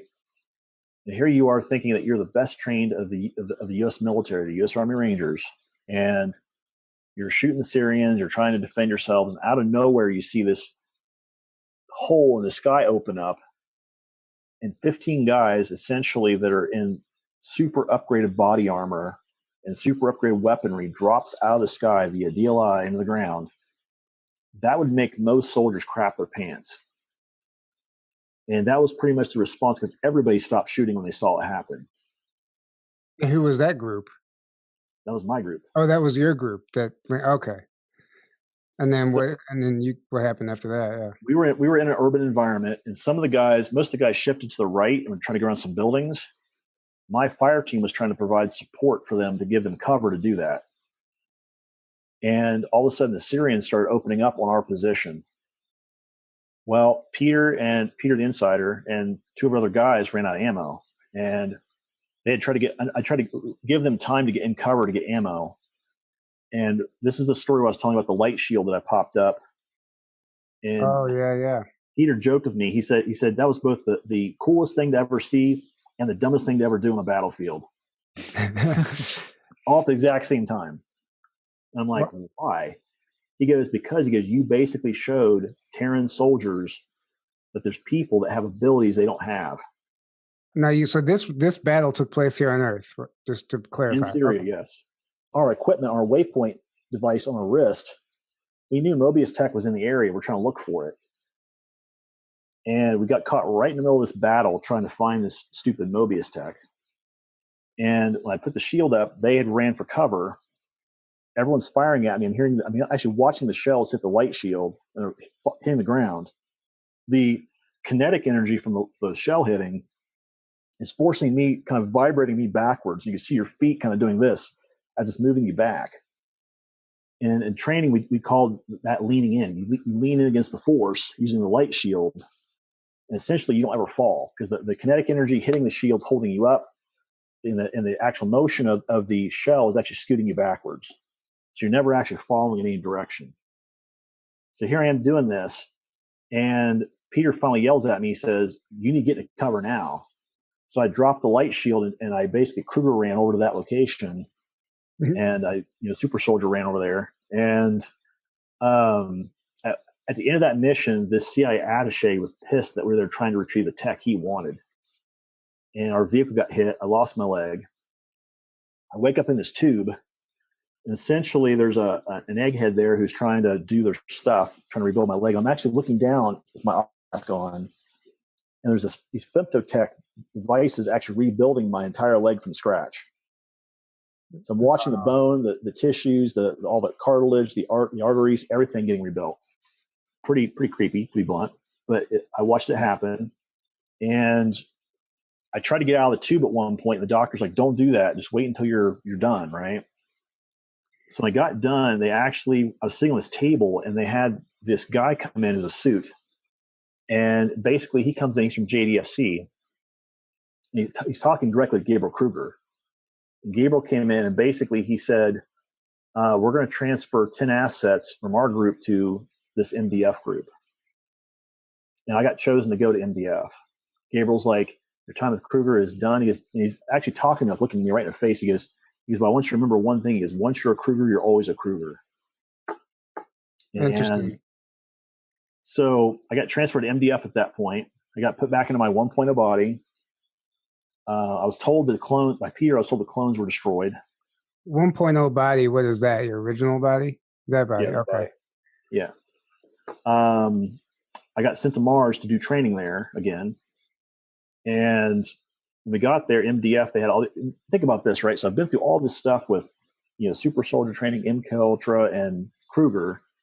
I get to Mars, and they put me basically right back in boot camp again. So I'm kind of like, what in the hell is this? In your original body. How did it feel being back in your original body? Did it take getting used to, or was it just natural? Well, the altar had to adjust to a genetically inferior body. Because the bodies we currently have are genetically manipulated by other ET species. Our genetics are kind of muddied. The clone bodies have been cleaned up. They have no genetic defects whatsoever in them. Okay. So when you're trying to channel psychic energy through that, it doesn't hurt that body necessarily. This body can cause damage, which is why typically regen tanks and hollow med beds and that kind of stuff are being used. Yeah. But at this point, I went through all of that. What I didn't realize was on one of our missions, I looked up and we saw this large ship jump in. It's a triangular ship, looked like a Corellian cruiser from Star Wars. We actually heard the shockwave of the ship jumping into the gravitational area around Mars. And I look up and I'm seeing the ship, and this little bright glint comes out of the ship and heads right down to Ares Prime. And the guy who was our lieutenant basically told us, he goes, "Don't ever trust those freaking German bastards because they're fucking crazy." And I was like, who? Who's he talking about, right? Yeah. So I continued doing missions for them. We did training for them. What I didn't realize is our whole group, our whole company, even some of the parts of our battalion were being screened for potential NWR deployment.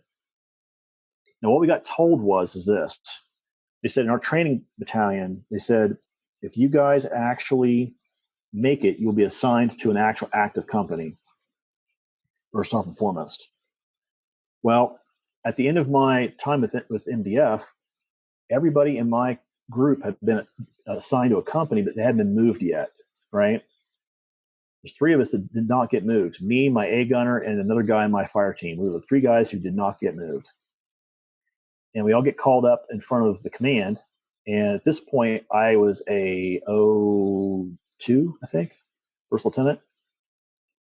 And this guy that I'm calling the old man was in the room yelling at this captain. And basically, he decided to go ahead and make a personnel change by taking me and these other 2 gentlemen into Nakwa from Niger. Which is Dark Fleet. Yes. Yeah. And at that point, he comes out and he goes, okay, are you ready to be an actual part of the real dark tip of the spear?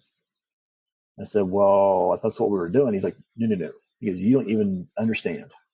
I said, well, yeah, if you're giving me the option of going somewhere instead of being blank slated, yes, I will take that option. And we were all taken off Mars up to this ship, which was the USS Patton I talk about, the Patton, yeah. George Patton. And at that point, that's where my journey with Dark Fleet began. It was there. I actually started off as a security officer, and I was head of a special operations group within Dark Fleet. And my group essentially did everything that nobody else wanted to do. So we have this high security prison that we need you to bust into, grab this person, and make them magically disappear back onto our ship without those guys being able to follow us. So Dark Fleet is, from what I understood, it's a negative group. Or do we misunderstand that? So here's what I will say, and this I actually put this in my writings actually when it came out in the PHR thing. It's really easy for people who've never been a part of a unit. It's easy for them to criticize it and say, well, this is what they do and they've never been in there. It's kind of like blaming somebody who never responds. Does that make sense what I'm saying?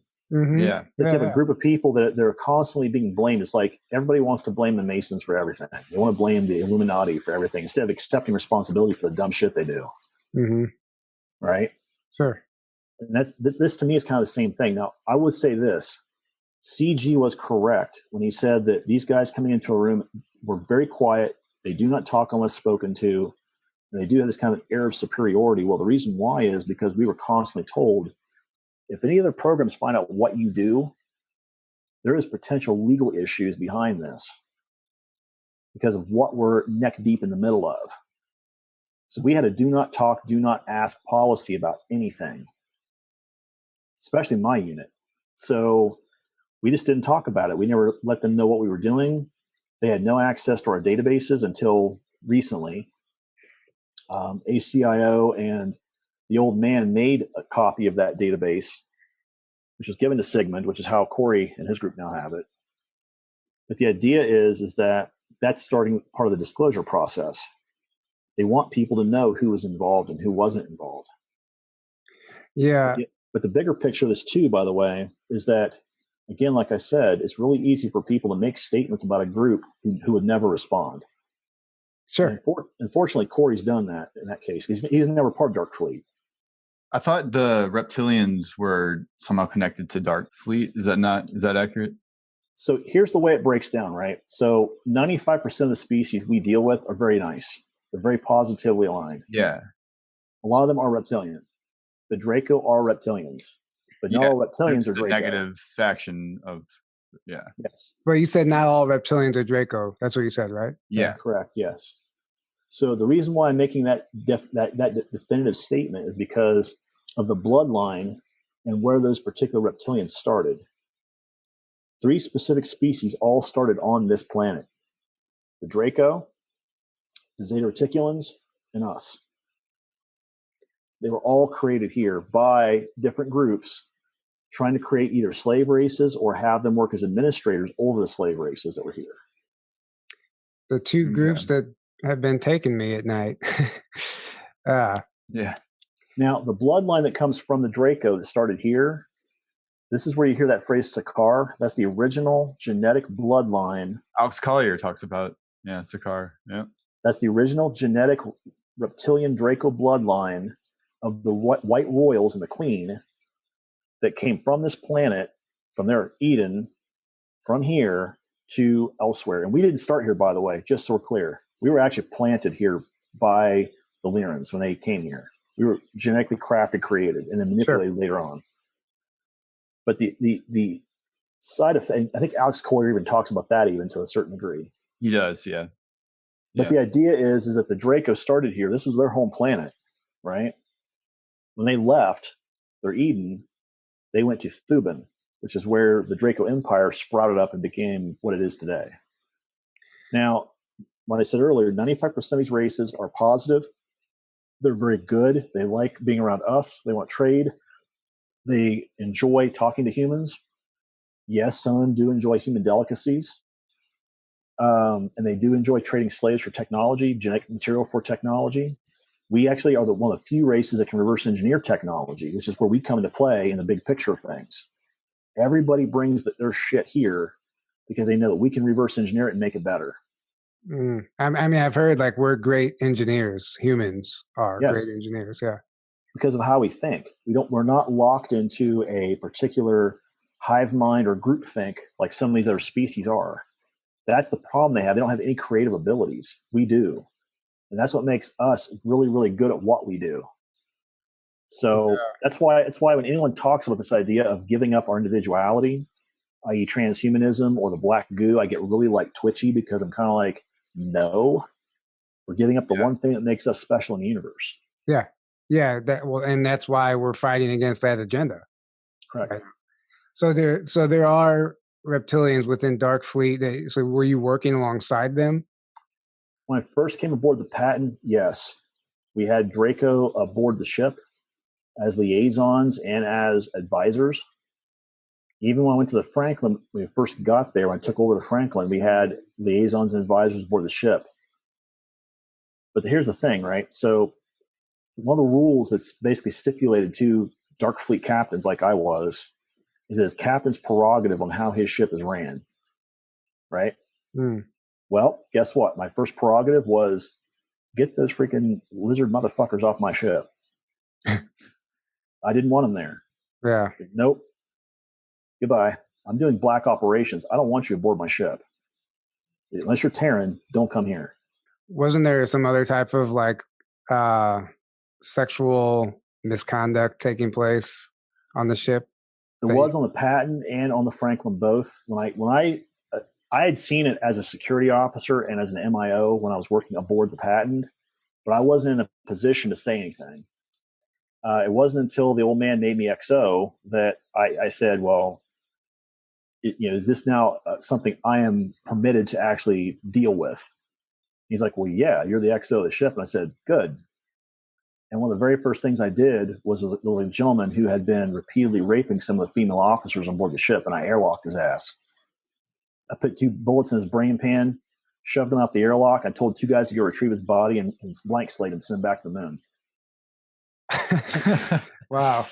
That's called formal retirement, by the way, in Dark Fleet. Former retirement? Formal retirement. Formal retirement. Yeah, he's done. Wow. So then when he goes back to the moon, is he just a slave? No, they blank slate him and send him back to the Earth. Or they send him to a slave colony if he's not Terran, yes. Interesting. Wow, this is fascinating. Even the part where you talk about the hole opening up in the sky and guys dropping out. We've seen that in movies. I was just watching, because I couldn't sleep the other night, the worst movie in the world, Mortal Kombat Annihilation. Where the hole opens up in the sky and these warriors drop out and they start in the middle of a battlefield. That's the first thing I thought of when you said that. So a good movie to see kind of what we're talking about, that sort of is, I would call it hard disclosure, would be Edge of Tomorrow, Live, Die, Repeat with Tom Cruise. the craft they use to drop those guys and the exoskeletons out of the ship is exactly how a Tier 3 works. Really? Yep, it's exactly how it works. So did you, okay, in your time in Darkfleet, how did you get out of Darkfleet? What happened? I didn't leave Darkfleet. We actually defected out of Darkfleet. Okay. So what ended up happening was the Draco essentially went to the Triumvirate. They basically the Triumvirate's like the control board? Yeah, the Super Board, yes. The ICC Super Board. Yeah. They had backdoored Darkfleet by going directly to the Triumvirate saying, these guys, their ambassadors, said either you accept these terms or we're going to start renegotiating a bunch of crap. So essentially, the old man was directed by the board, these are your choices. Darkfleet can accept the idea that slavery will still be considered being doable, and all of your officer corps will accept black goo, placement inside their bodies, or we have to make other choices. And here's the thing that I keep telling people. The old man trained me and others to basically think, if you're going into a combat scenario, you never go into that combat scenario without being 3 to 5 moves ahead of your enemy. Never. Yeah. Up to this point in this decision-making tree, what the board didn't realize was these people who are forming the alliance, and this lady Felicity, had been talking with me and the old man a lot. And the old man basically said, I have 20% of the fleet already under my control. If I defect, these people are all coming with me. And they were all aboard capital ships and all the way down to like my ship, which is like a Corvette frigate-sized ship. And when he gave the command, that whole group of people basically left Darkfleet. We all jumped out and went to this predetermined location. We met with Felicity's group, and essentially we formed what we would call today the Alliance. So that's amazing. That is amazing. That's a great story. So the Alliance is just kind of like a breakaway of the hodgepodge of a bunch of different groups. Okay. The old Solar Warden faction, there's groups from there. You have groups that are part of Radiant Glory and Radiant Guardian who also came into Alliance. You have groups from like JDFC who are part of Alliance. You have groups that came in from like us that were all Nakwafen that came into Alliance. But essentially, this group, their primary motivator was threefold. One, we had to protect Terra and the Terran system at all costs. Otherwise, the species that's here will never have a chance to fully get out into space and have a way to make sure it has survivability, right?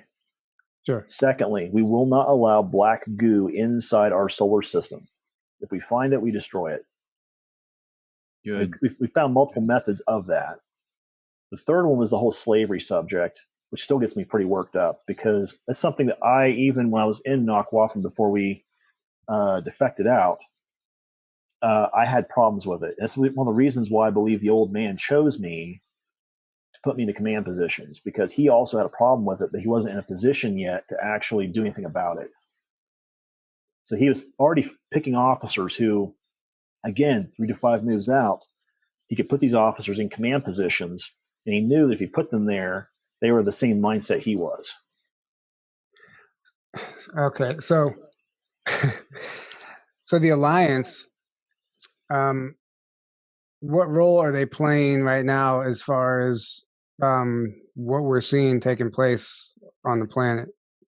So you could kind of say the Alliance works alongside Space Force. They're not the same unit. Okay. Space Force is going to be, in my opinion, especially if this white hat general who's in charge of it stays there, they're going to be the people who we see initial disclosure here on Earth from. The way it's going to start out will be through power systems, meaning they'll have like fusion reactors and other stuff that comes down to Earth that's workable. The second thing you're going to see is med tech. They've already got that started, by the way. If you look at some of the stuff that Elka and I did on one of her videos. The Foxconn stuff? Foxconn and some of the other companies now, they're producing actual proton bed and med bed technologies already here on Earth. They've already seeded that technology and it's already being put out, being used to stop cancer. It's not a true med bed, but it's kind of getting in that vein, right? Sure. The other thing I would say is that the third thing you're going to see show up is improvements in terms of how we use technology down here. For example, using more hover technology, using more airborne technology, using less roadway technology, the way we produce food, the way we grow food. All these things will start showing up, and we'll be like, where did this technology come from? Well, it came from up there. Sure. They've been growing food up there for decades. So they grow it and use replicators, I guess, just depending on what ship you're on. Depends on the type of food, and it depends on what the food is being used for. Replicators is used primarily for mainstay food supplements. Grown material is used to offset for nutrients that are not found inside replicators. Okay. So, for example, imagine how like a macronutrient food like spinach. Spinach would get used to supplement some of the nutrients not found in the actual replicator stuff. Interesting. So you talked about the med beds. I think there was a location, was it California, where Trump was a picture of Trump in the room with that bed. That's like the first version of the med bed, the cancer curing one. Yes, the 0.1 rev of that. The alpha version of that medbed, yes. Foxconn built, their medical group built it. They have another company who they're licensing that patent to. And that company went and actually manufactured the whole medbed out, and they tested it. And they found out that what the medbed really does is it actually looks for a certain cellular resonance that's not yours, i.e. it's cancerous. And it fires a proton beam at that cancer cell, destroying the cancer cell without even using any sort of knives or invasive technology. Nice. And that's probably used for what? Elites, celebrities, people who can afford it right now. It's obviously not publicly available. But this is exactly why Trump originally put out that notice where he said, I want all this he put like 10 categories of technology. He said, I want all of this declassified now. It's also the reason why the CIA about crapped their pants when it happened, because they're like, we can't release all this stuff right now. I remember that. Yeah. Well, he wanted all the patents, like so many patents to be released and all kinds of stuff because they're all tied up and they don't go anywhere. Well, what happened was this is where you see all these patents being found on Google patent search now. Yeah. Google being who they are, they dumped all the patents into the patent office, the U.S. patent office. And all of a sudden, here's Google like, oh, we found all these patents for you. And everyone's like, what the hell? Why is there a TR3 patent in there? The TR3s don't exist. The Salvatore Pais TR3B. Yeah. There's a lot of them, and there's been a lot of speculation around those patents because people are wondering why they're so publicly available. Or maybe some of them look like they're incomplete too. But here's the reason why it happened, right? So originally, those patents were part of what the U.S. Patent Office called it was a secure / clearance level patent, right, by the U.S. military or by an intelligence organization. Google doesn't care where it came from. So they just lump some of the patents all in their search. Interesting. Hooray for Google, right? Yeah. So it's like all of a sudden it's like they don't care where it came from, but here it is. Yeah. Well, they probably figure, for one, nobody heard about it, nobody knew about it. So if you're not searching it, you're not going to find it. Right. It just kind of slipped in under the radar until David Wilcock talks about it and gets it. Well, some of them. But I mean, there's probably other ones. And I know this for a fact. You can't go to Google Patents and type in TR3B, even though that is the patent, TR3B. You need to type in the actual patent number. If you don't have the number, you can't search it. I've tried this because I was arguing with somebody. I was like, no, the patent's there. He's like, I don't see it. And then I was like, oh shit, it's not there. But then I realized you have to type in the exact patent number. You have to have that number to pull it up. Yes. Or a link that takes you directly to that page. So it's not that easy. Yeah, or if you have a copy of the PDF, you can go look at that number again and actually pull it up inside their search system. Okay. Yeah. You said one time there's a picture of Trump signing a bill for Space Command or something, and there's two people next to him that are Lyran commanders. Well, one was Lyran, one was Palladian, but yes. Okay, I have seen that picture. They look human. Well, they're supposed to look human. Sure. Can you explain to people how you knew they were Lyran and Palladian? So this is kind of convoluted story, but I'll try to go through it quickly. So where the picture came from was a friend of mine. He works for Secret Service, and he posts stuff sometimes on his social media feed about stuff that he takes while he's with the president, right?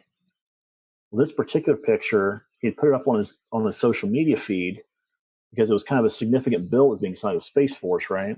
Yeah. But he sent me a picture, and he sends me this picture. He goes, "Do you know who these two people are staying immediately to the left of the president?" He goes, "You're right, his left." And I look at it and I said, "Well, the female standing there, she's a Lyran commander. The other guy I think's Palladian." He goes, "That's exactly what this other guy talking to me said." And the reason why I knew this is because we as Darkfleet sometimes would go in and work with some of these other species. We negotiate with them. We do exchanges with them. The Merchant Marine fleet we had through the ICC would be there doing the exact same stuff, doing exchanges and trades and stuff. But the idea is that we would see some of these beings there, and energy-wise and psychically, you'd pick up on exactly who they are. You know when you got around them. Their energy felt very different. They looked human, but psychically they felt very, very different. So do you think Trump was aware that these are ETs, or does he think they're humans? He thinks they're humans. Okay. Interesting. So I wonder how many people within the administration and in politics in general and the government are ETs then? Almost every major government on this planet uses off-world security at this point. Well, with the exception of the Russians and the Ukrainians. Just like that extremely tall guy that we see walking around with Trump, everybody is speculating that he's an ET. Is that possible? Yes. Any idea what race or where he's from, or you just know he's off-world? I haven't seen a close-up picture of him yet, but I would speculate probably yes. He is probably a off-world person. Yeah, just walking among us. I just think that's fascinating. You said that the Super Board has been taken over by a white hat. And a lot of these companies that were operating from the Super Board jumped ship because they realized that their game was over. Correct. So what company is left? What does that mean for that same white hat is the guy who's in charge of Space Force, correct? Yes, he is. So the easiest way to answer that question is this. All these corporations with negative influence on humanity, yeah, they're the ones that all jumped ship or wanted nothing to do with Space Force or the Super Board at that point. Specifically, Monarch and Mobius were the two first to go because they were like, nope, I'm not going to have some do-gooder telling me what to do, right? Well, yeah. Umbrella was probably the hardest one to figure out whether they were going to do anything or not because they're actually motivated primarily by profit. So if you're let's say that you're somebody who is a general and you're part of a company who's manufacturing, bioweapons, your profit still may be there regardless of whether or not someone who's a white hat's in charge or not. So, and eventually I think what happened was Umbrella eventually left the Super Board because this whole talk about, using Mobius tech, limiting cloning, limiting slave trade, all that stuff came up and they were like, no. You're actually now impacting our bottom line. And they left.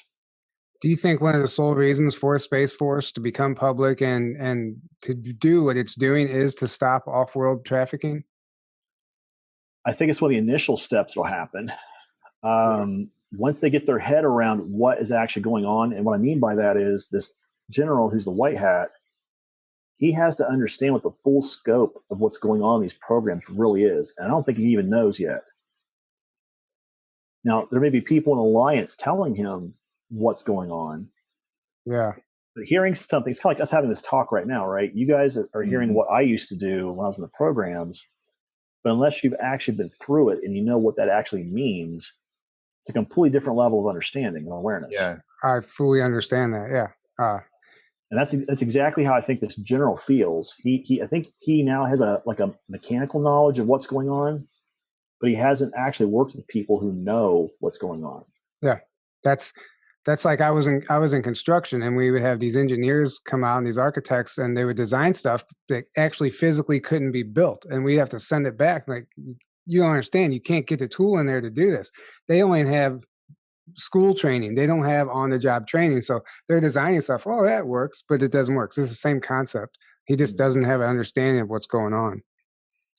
Well, I think there are people on his team now who were part of this ICC Super Board, the triumvirate, who are now helping this white hat understand what's going on.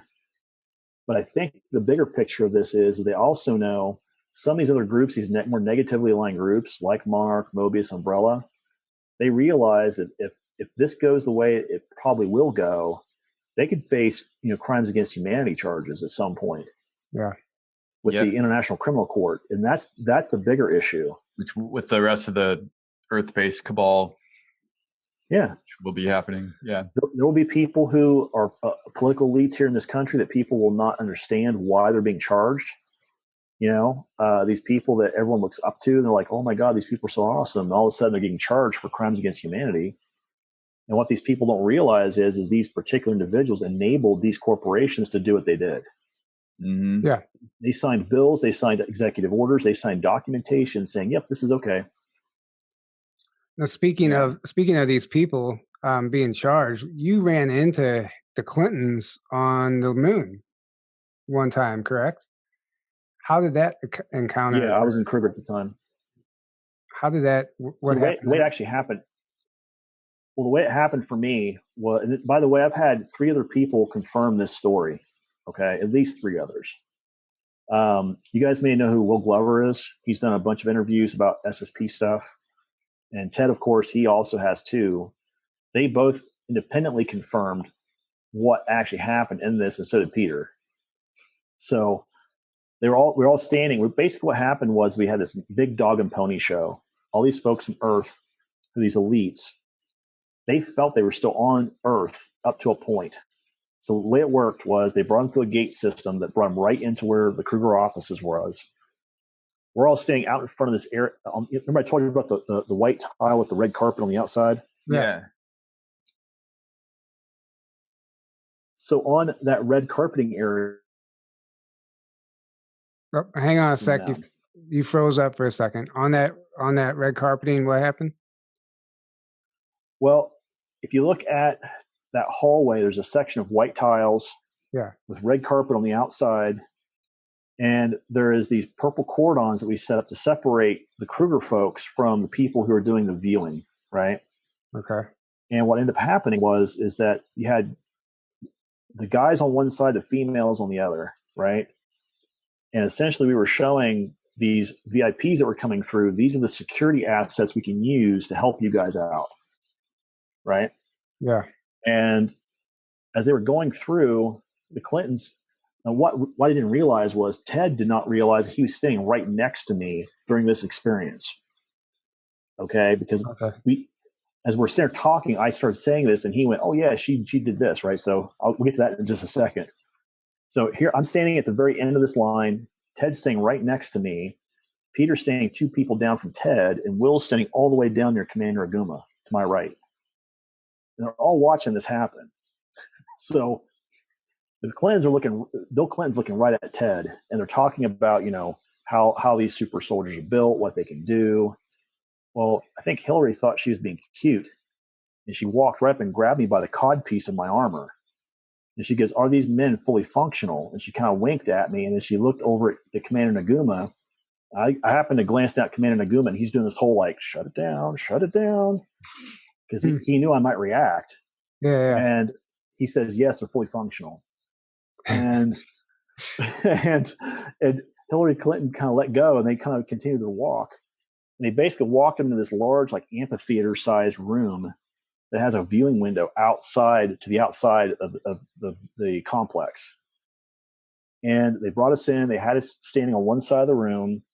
All these VIPs were on the other side of the room. They're kind of watching out this window. And I remember hearing Bill Clinton say, "Well, where's all this money that we spent?" And they had a ship come right by the window. This massive ship moved right by the window. You could see people inside the actual viewing areas in the ship. And all of a sudden, all these people were like, "Oh, what the?" And they were completely shocked by the size of this thing. Right? Really? So at that point, And the other thing too is that I think some of these VIPs knew that we were psychic, that we, the super soldiers, had psychic abilities. Yeah. And that really wigged them out really, really bad because they knew that we could get into their head and figure out national security issues. And that really bothered them really, really bad. So is there securities against that happening? That a psychic wouldn't be able to figure something out like that? If there is, I haven't seen it yet. Okay. Interesting. Wow. How large was that ship that came by the window? Just it was a frigate, a small frigate. I don't know what that is. Okay, so if you look at the scale of ships, right? Let me see if I can find this picture really fast. I may have another picture here somewhere if I can find it.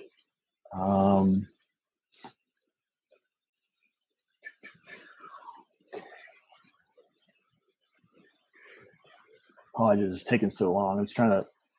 Oh, you're good, man. I can show this picture really fast if I can to give you guys a scale reference on how this looked. Yeah, I'd love to see it.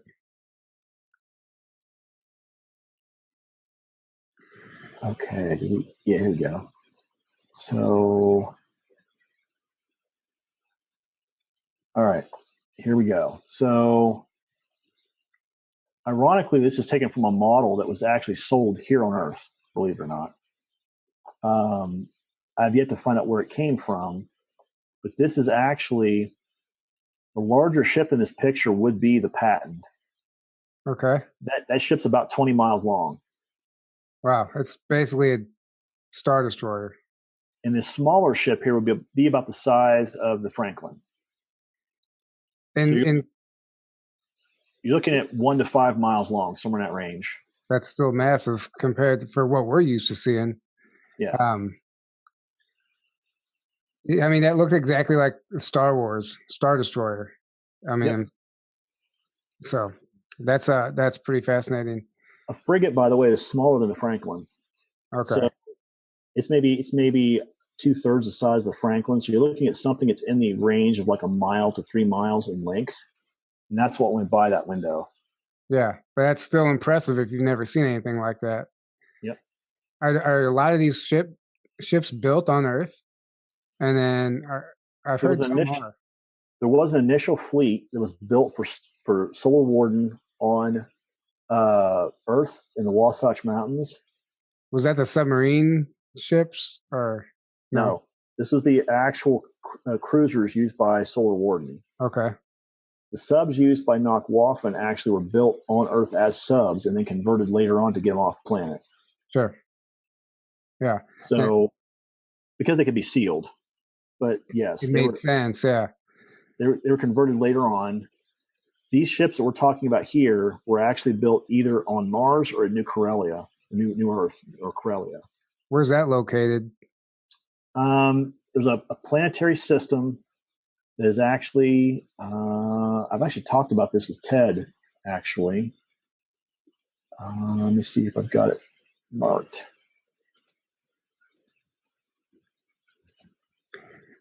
So this new Corellia, New Earth, what's going on there?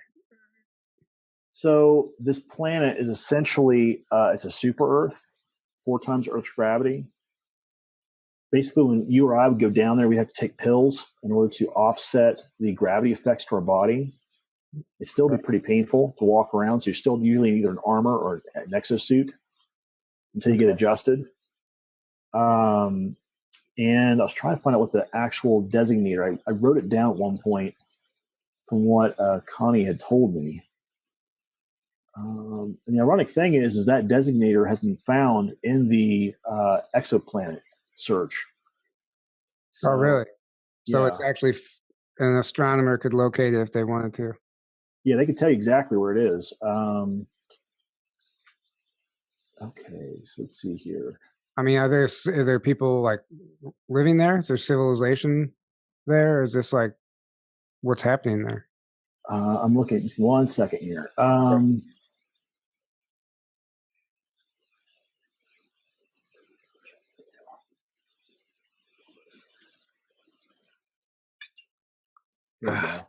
So the system that is actually used for that planetary system. It's called Kepler 452b. And we actually have a couple of names for it: New Earth, Corellia, or what some people are jokingly calling Coruscant, because of the Star Wars reference. This location is Kepler 452b. And so essentially the way that planetary system works is there are 7 major spires coming off the planet. Those 7 spires go outside the actual atmosphere of the planet. They go up to these docking stations, and some of them are armed and armored. Some of them are not. Dark Fleet is the only group that uses Spire 3 because it's on the opposite side of the planet. And that's done for a reason, because they don't want other folks knowing what Dark Fleet do and what they have. So you have groups like Radiant Glory who do dock there. You have groups like the ICC, the Merchant Marine Fleet that comes out there. They do slave exchanges. They do all kinds of stuff out there. But that is what they call the Alpha Site. If something were to happen to Earth, that's where all the elites, all of these high-end people will be transferred to. Oh, so they really do have a new Earth ready. Yes. That's interesting. They have a whole range of mountains that these DUMBs, these deep underground military bases, have been built under. And they also have some cities on the surface that are like just above surface. They have all these facilities just around the spires. So if somebody wants to get a drink, if they want to go to a hotel, if they want to get other services, they can actually find it there. Wow. So it's all set up. And there's people there now, I'm sure, living there as well. It's not just... There's generations that have been born there. Really? Yeah. And then do they know about our planet? Yes, they do. And they haven't been told it's been destroyed? No. No. The history there has not been revised as it has been for some of the German colonies. Wow. God, there's got to be so much misinformation out there. I mean, and this is only from your perspective, what you've seen. Imagine all the other people who have their own experiences in other places that you might not even know about. Correct. Where did you run into Corey in the programs? I only saw Mr. Good once and once only. Yeah. And it's the reason why I woke up to where I am now and decided to come out to talk about it since I woke up, basically. The memory that Connie had brought forth out of me basically said at one point we had a catastrophic communications systems failure aboard the Patton because they installed some new technology and it was crap. And what ended up happening was on every ship, when you go through what's called intuitive empathic training on Mars, there's basically 3 levels of that training. The first is what they call just a standard intuitive empath. The second level is called interfacer, which is what Corey did a lot of. That's what he's been trained to do. The third group is what we call astropathics. Now, what astropathics does, you can literally project and receive thoughts from planet to planet or from system to system. Oh, wow. And that's what I had. I've been trained that way. So, and also you're also synced to an individual who's on the LOC. So if something happens, you can sync right into that person's thought pattern and say, hey, we have an emergency here. We need to do something about this. And there's usually 4 to 5 people aboard every ship that have that ability. They are considered the communications fail-safe back to the LOC. And then so where did you encounter Corey then? I'm just curious to see where this lines up. So what ended up happening is that when the communication systems failed, the old man grabbed me. He said, hey, you've got this level of training. I need you to send a message to the LOC to tell them we need help from any ship in the area that can bring new communications gear and replace it, right? I sent the message. I got a message back saying you need to jump into the North Polar orbit above Jupiter. And when you get to this area, punch into this area. It's a pocket dimension. You have to punch in a certain way. I told the old man this stuff. We did it. And what it was an ambassadorial site that was being used by many of the programs there. we were in orbit around this ambassadorial floating structure. And that's when the Helen Equator jumped in the system. Now, understand this, because everyone misunderstands this. Corey he was never part of Dark Fleet. At this point, he was part of Solar Warden. Okay. What happened is that he comes across in a shuttle, a DART, with these 3 other gentlemen. I'm a security officer at this point.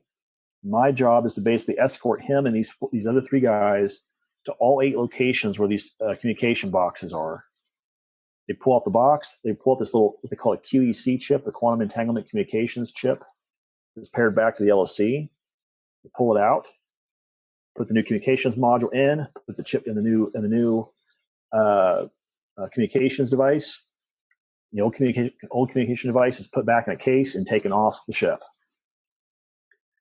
Simple as that. Wow. And the whole time I'm seeing this guy, I'm listening to him talk to his teammates, and I'm watching over these guys with 3 of my guys. And basically our job was to make sure he didn't look around at all. His job was to make sure he stayed focused on doing his job. Really? And ironically, in 2015, 2016, when Gaiam first put out Cosmic Disclosure, everybody that I knew was talking about this show. They were like, "Oh my God, this show's so awesome! It's like real life Star Trek." Blah blah blah. I was watching it back then. Yeah. And I'm like, okay, well, I'll go check this out, right? So I went to turn on episode 1, and all of a sudden I see this guy sitting on the TV who is a part of this 4-man team that I escorted around our ship.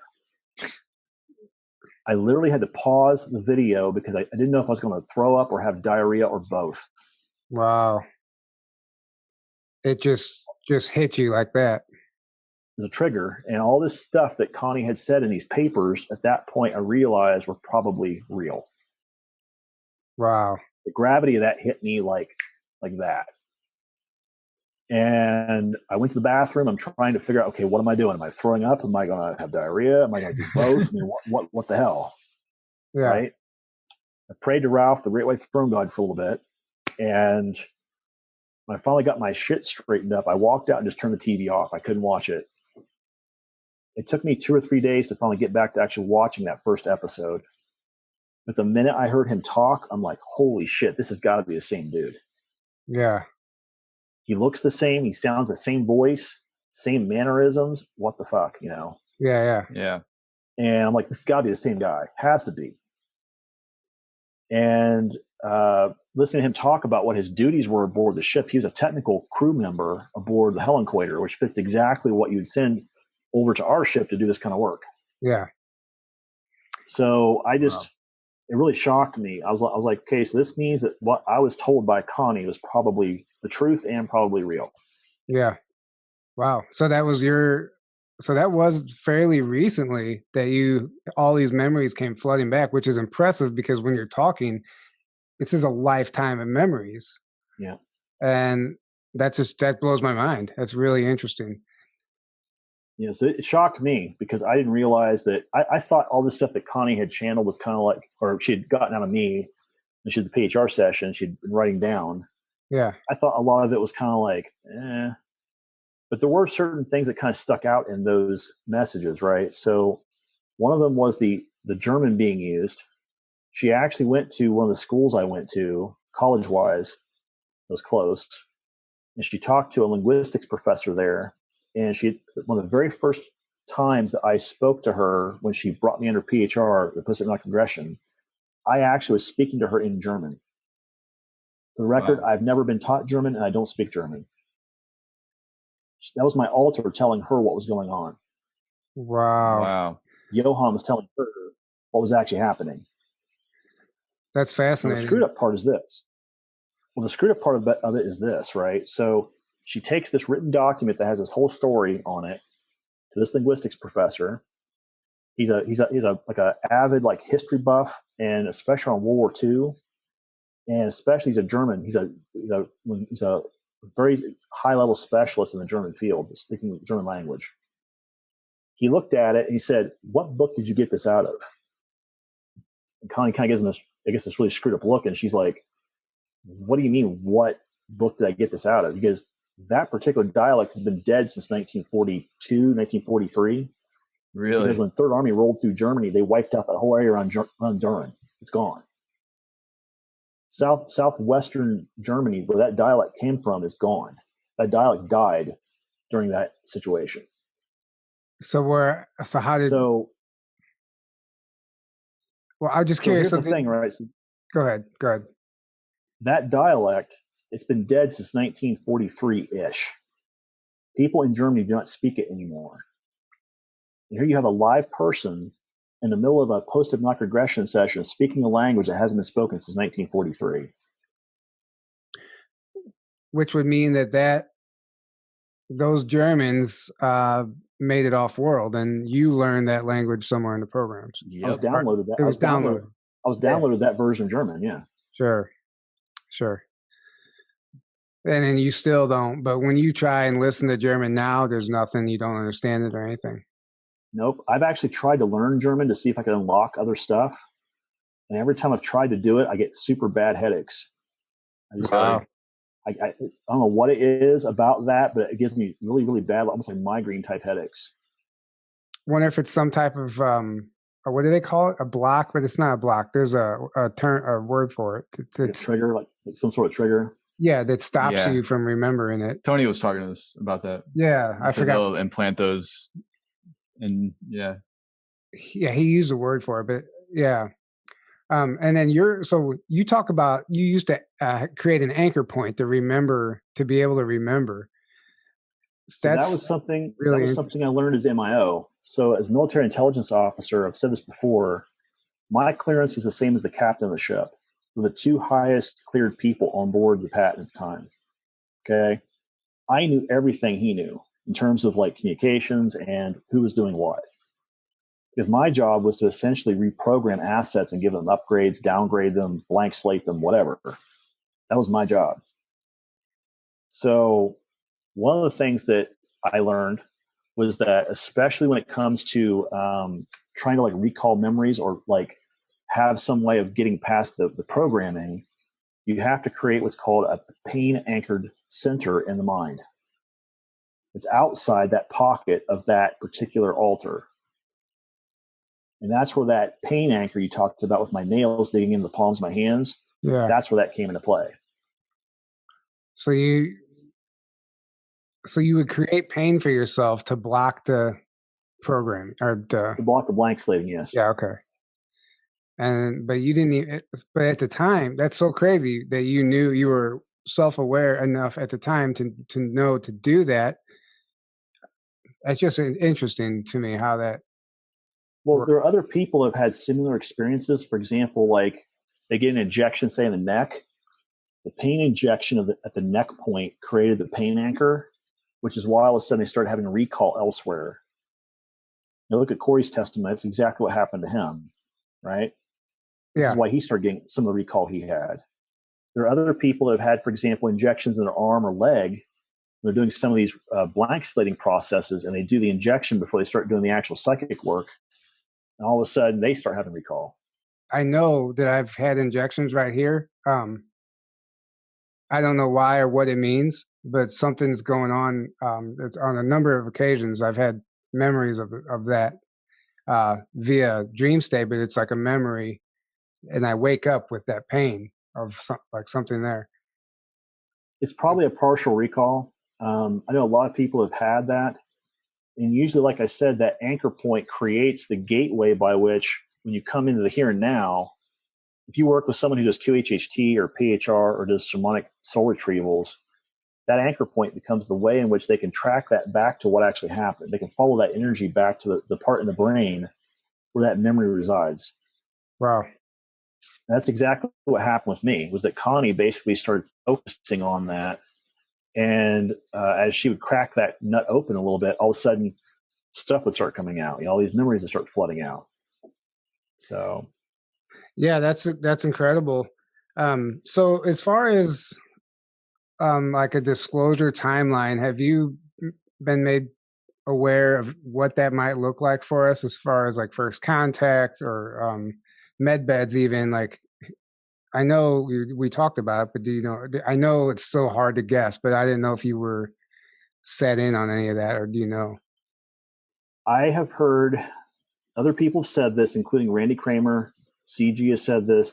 I have said this in the past. I will continue sticking to my guns on this because I've been told by multiple individuals 2021, 2022, post inauguration is when you're going to start seeing some of this stuff hit the fan.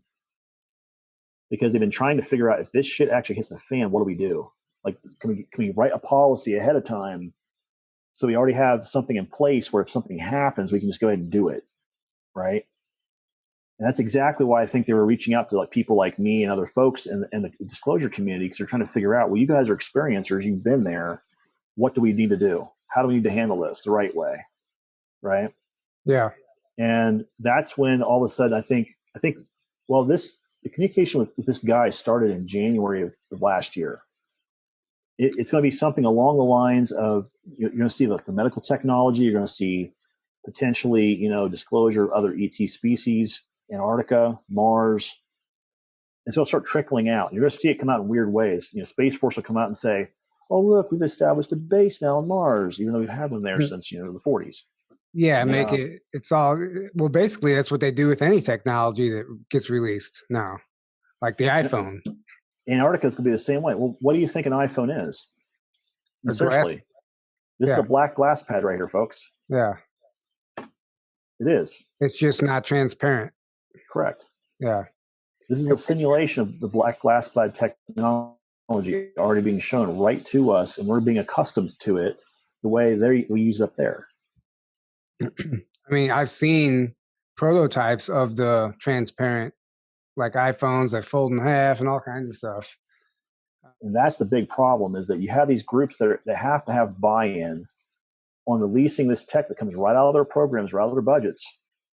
And all of a sudden they have to release that information in a way that the U.S. population and the world sees it. You think about it. If you land a TR-3B on the front lawn of the White House, what are people going to do? There's going to be mass panic, especially when you see a human come walking out of the craft and we go, hey, look what Space Force built. We've had it since 1950. Yeah, well, I don't even when we do get disclosure, I don't think that's how it'll happen. I mean, it's going to be integrated. It has to be, because there will be panic. But I think this is the images I'm giving you are the probable images that we're probably going to see, right? Yeah. You're going to see the medical technology come out first. And also the stuff that we use with our vehicles, the stuff that we use with our flying vehicles, all that stuff's going to hit first. At some point, that's when you start seeing all this discussion about Antarctica, Mars, the moon. When that stuff starts coming out, Space Force will come out with a massive statement saying, oh, hey, by the way, we've already established off-world bases. This is where they are, and this is what we're doing. And at that point, everyone's going to go, what? Mm-hmm. And what he's really saying in the fine print is that we just decided to take these facilities over and they're now under new management. Yeah. Now, I've heard the med bed. I've heard actually on that 4-hour super soldier history. So you guys were discussing the black goo being involved with some med beds to stay away from, because there's black goo technology that's actually, if you use that med bed, it's going to affect your DNA. Is that accurate? Well, actually, it'll affect your ability to have your own independence. So this black goo, essentially what it does, it actually works as a symbiote within whatever biological entity it takes over. The reason why the Draco love it is because they can be hive-minded with everybody else that's infected. And they can dominate other people who are infected that way. Yeah. So if you have a Draco advisor aboard your ship, he can then command everybody aboard that ship to do whatever it is he wants to do, because he's a stronger psychic source. Secondly, and more importantly, that hive-minded technology means your IQ jumps way up, because now you have access to all this knowledge, all these abilities, all this stuff that you as a normal asset don't normally have. And it creates security containment issues if you're someone like me who is an MIO and you specifically silo off information that does not need to be used by certain organizations or people, and all of a sudden everybody has access to that knowledge. Well, that creates a containment issue, because there's no need for them to understand what's happening with certain assets or certain people or at certain locations. So only the MIO, the XO, and the CO need to know that stuff. Well, doesn't the black goo like basically cut off your God connection? Yes. But we don't want that though. I mean, that would essentially stop us from ascending spiritually. But that's the whole idea. The Draco recognized two things, and they also have a fallacy about one thing. The fallacy is them being a fourth density species. They're the apex of evolution. Yeah, definitely They honestly believe they're at the apex of that, and we're like the cattle beneath them at third, almost fourth density. Well, that's how we're treated. But more importantly, what happens is they want to keep it that way. They want to keep that dynamic in play. Yeah. So they're using the black goo technology to do exactly that. And the black goo also does not want us to be alive. It's essentially an artificially created species that it is the antithesis of God. It wants to kill every biological species out there once its use has been done. Mm-hmm. Wow. So, and this is where we as a species have to make some decisions about our own evolution, our own survival, and our own procreation. Do we want this tertiary species, meaning the black goo, do we want it here, and do we want it influencing our ability to evolve? My vote is no. Yeah, that's why I defected. Yeah. Well, that would just be end game for humanity. There would be no more humanity. Yeah. Well, think about that movie I mentioned earlier, right? The whole Edge of Tomorrow, Live, Die, Repeat. Yeah. Think about the stuff that Tom Cruise's character gets into his system. That blood, it looks like black goo, right? Mm-hmm. Look at X-Files, with the guy who has the black goo in his eyes and how he behaves. That stuff completely overwrites and controls the person that it has in ways they have no intention of doing. You're familiar with Max Spears? Yes. Apparently, when he died, he threw up this black goo. Is that what that is? Yes. That's exactly what that is. Yep. I've actually spoken with his girlfriend, by the way. She's a very nice lady. She and James Rink were friends. When we did our show in October of last year in Vegas, she was there, and she was kind of reminiscing about him. But the idea is that you're correct. The black goo always tries to find a living symbiote system to be in that it can overtake, and then it can manipulate. So how did the Cabal do that to him, or how did he get that in him? Well, I think that's a matter of speculation, right? So I do know for a fact there is black goo that has came to Earth and it has been here. I've even talked about the whole Squares of Saturn technology talk we did. Yeah. Mm-hmm. That falls right in line with that. You look at the actual tektite that's used for the center of the Hajj in Mecca. I've talked about that too, and the Cinnamoni stones. Those are all pieces of these squares have been launched from that system to here. So interesting. That black goo. So how do we know? Like, could I have it in me? Is that how do we know? Well, here's the thing, right? So if you're making independent decisions and you're not hearing other people's thoughts, you're probably not infected. Okay. That's the first thing I'll say. In terms of killing it, there's only like 3 ways that I know of to actually stop it, inhibit it, or kill it. 1 is EMP. 2 is using a Faraday cage, which most people don't even understand how a Faraday cage normally works. And 3 is the gas that we actually recovered from the Lyrans. And that gas actually kills the host, but it also kills the black goo. Wow. Did you not say in one of your interviews that there's actually a part of the solar system or the universe or somewhere there, like the black goo kind of has taken over, and you can't it's impenetrable. As soon as you enter it, it just destroys you, like vaporizes you or something? Well, what happened, talk about the USS Galahad incident, right? So basically the ICC sent this video to every ship captain out there and asked even certain organizations to disseminate among their ship captains. Because what they had done was they had been tracking these squares that were being launched from System B, which is where they are, into System A, which is where the Earth is. It's the exact same trajectory every time. And the ICC is like, what the hell is going on? So they sent the Galahad, which made multiple jumps, 13.5 billion light years to the system. And when it jumped in, it immediately was being interrogated by this black goo, this AI nanite virus. All the communication systems started going crazy. The virus was trying to take over the ship. electronically. They turned their repulsor shields on, and that's when the black goo started launching squares at the ship. Now, the video they showed was like the last minute and a half of that. It's probably one of the most harrowing things I've ever seen. Really? Essentially, what you see going on in the background is these squares would hit the ship. It would actually start dissolving the actual hull, and then it would actually go after the crew, turn that biomaterial into more like black goo-based material. The captain kept broadcasting the video because he wanted people to see what he had found in real time. And they found the home system of this black goo. And here's the other thing too, right? So when we go through systems, when we jump through systems, or we're traveling through space, and Emery has actually Emery Smith's talked about this a little bit. You don't need all you need is a very specific type of scanner to tell you what frequencies are present in that system, meaning the frequencies of the species that are sentient in that system. You can tell this by doing a simple scan. Darkfleet had a catalog, at least on my ship, I had a catalog of almost 100,000 species that were known, that were sentient, and were living in different areas of the universe. Wow.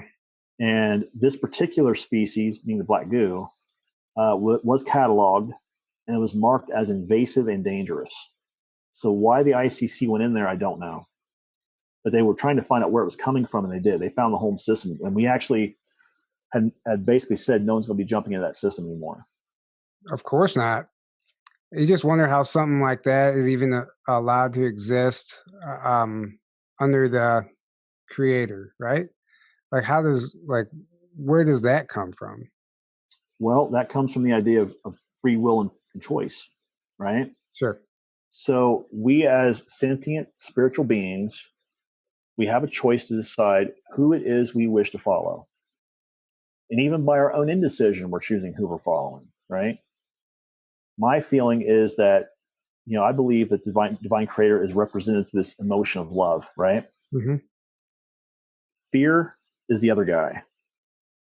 And that is what this AI nanite virus feeds on, is that lower frequency. Yeah. Especially when it notices a biomass of sentient species who are vibrating in that area. Well, guess what? Earth for a long time had been in that space. So now all of a sudden we're starting to notice on our planet how the vibrational frequency is coming up, because people are starting to become aware of who they are, becoming aware of their responsibility to the earth and other people, which is raising and changing that vibrational frequency. And guess what? Some species can't live here anymore because they don't resonate with that frequency now. And this is where the whole Schumann resonance and the discussion around spiritual awareness comes into play, right? Yeah. Yeah. So the secret space program in a nutshell is governments for the last almost 100 years have made contact with extraterrestrial species and acquired technology to go off-world. Pulling in all of the top scientists they could pull them in, put them inside a secret area inside of an aircraft company. We put this organization together, which ended up being a major organization later on studying extraterrestrial and is still studying it. The presence of alien beings and the technology does exist. It's real as you or me, and it's a whole lot more out there than even the most diehard believers could possibly fathom. We know that the government has recovered at least 30 extraterrestrial craft ranging in size from 20 to 30 feet to 250 feet in diameter. Some of them are alien metals that have been produced both on this planet and the confines of outer space that are now used in all stealth aircraft. All this has come from alien technology. The official space program was boosted by President Kennedy in his inaugural address when he mandated that the United States put a man on the moon before the end of the decade. This mandate enabled those in charge to funnel vast amounts of money into black projects and conceal the real space program from the American people. The strands come out, but they all lead to the same center point, which is a black hole essentially, that is pulling energy from people in any way. They don't care whether you're cheering or whether you're booing, as long as you're doing it strongly. It's all ritualistically done to pull energy from the people. And then they gather that energy and use it then to manifest the false reality that we're living in. They told me that the Earth was going to be going through some changes. Gaia was going to be moving into the higher vibrations, the higher frequencies, and only those on her who resonated with that frequency would be going with her. They didn't expect the mother energy to return, and that's returned through all our hearts and souls. We all have that within us, and they didn't expect that we would wake up to that or that this energy would be grounded again in the earth. Creation is a love story that we are healing. We are learning to divorce the imposter and find true, authentic love within our own being. So ultimately, the war is won within ourselves.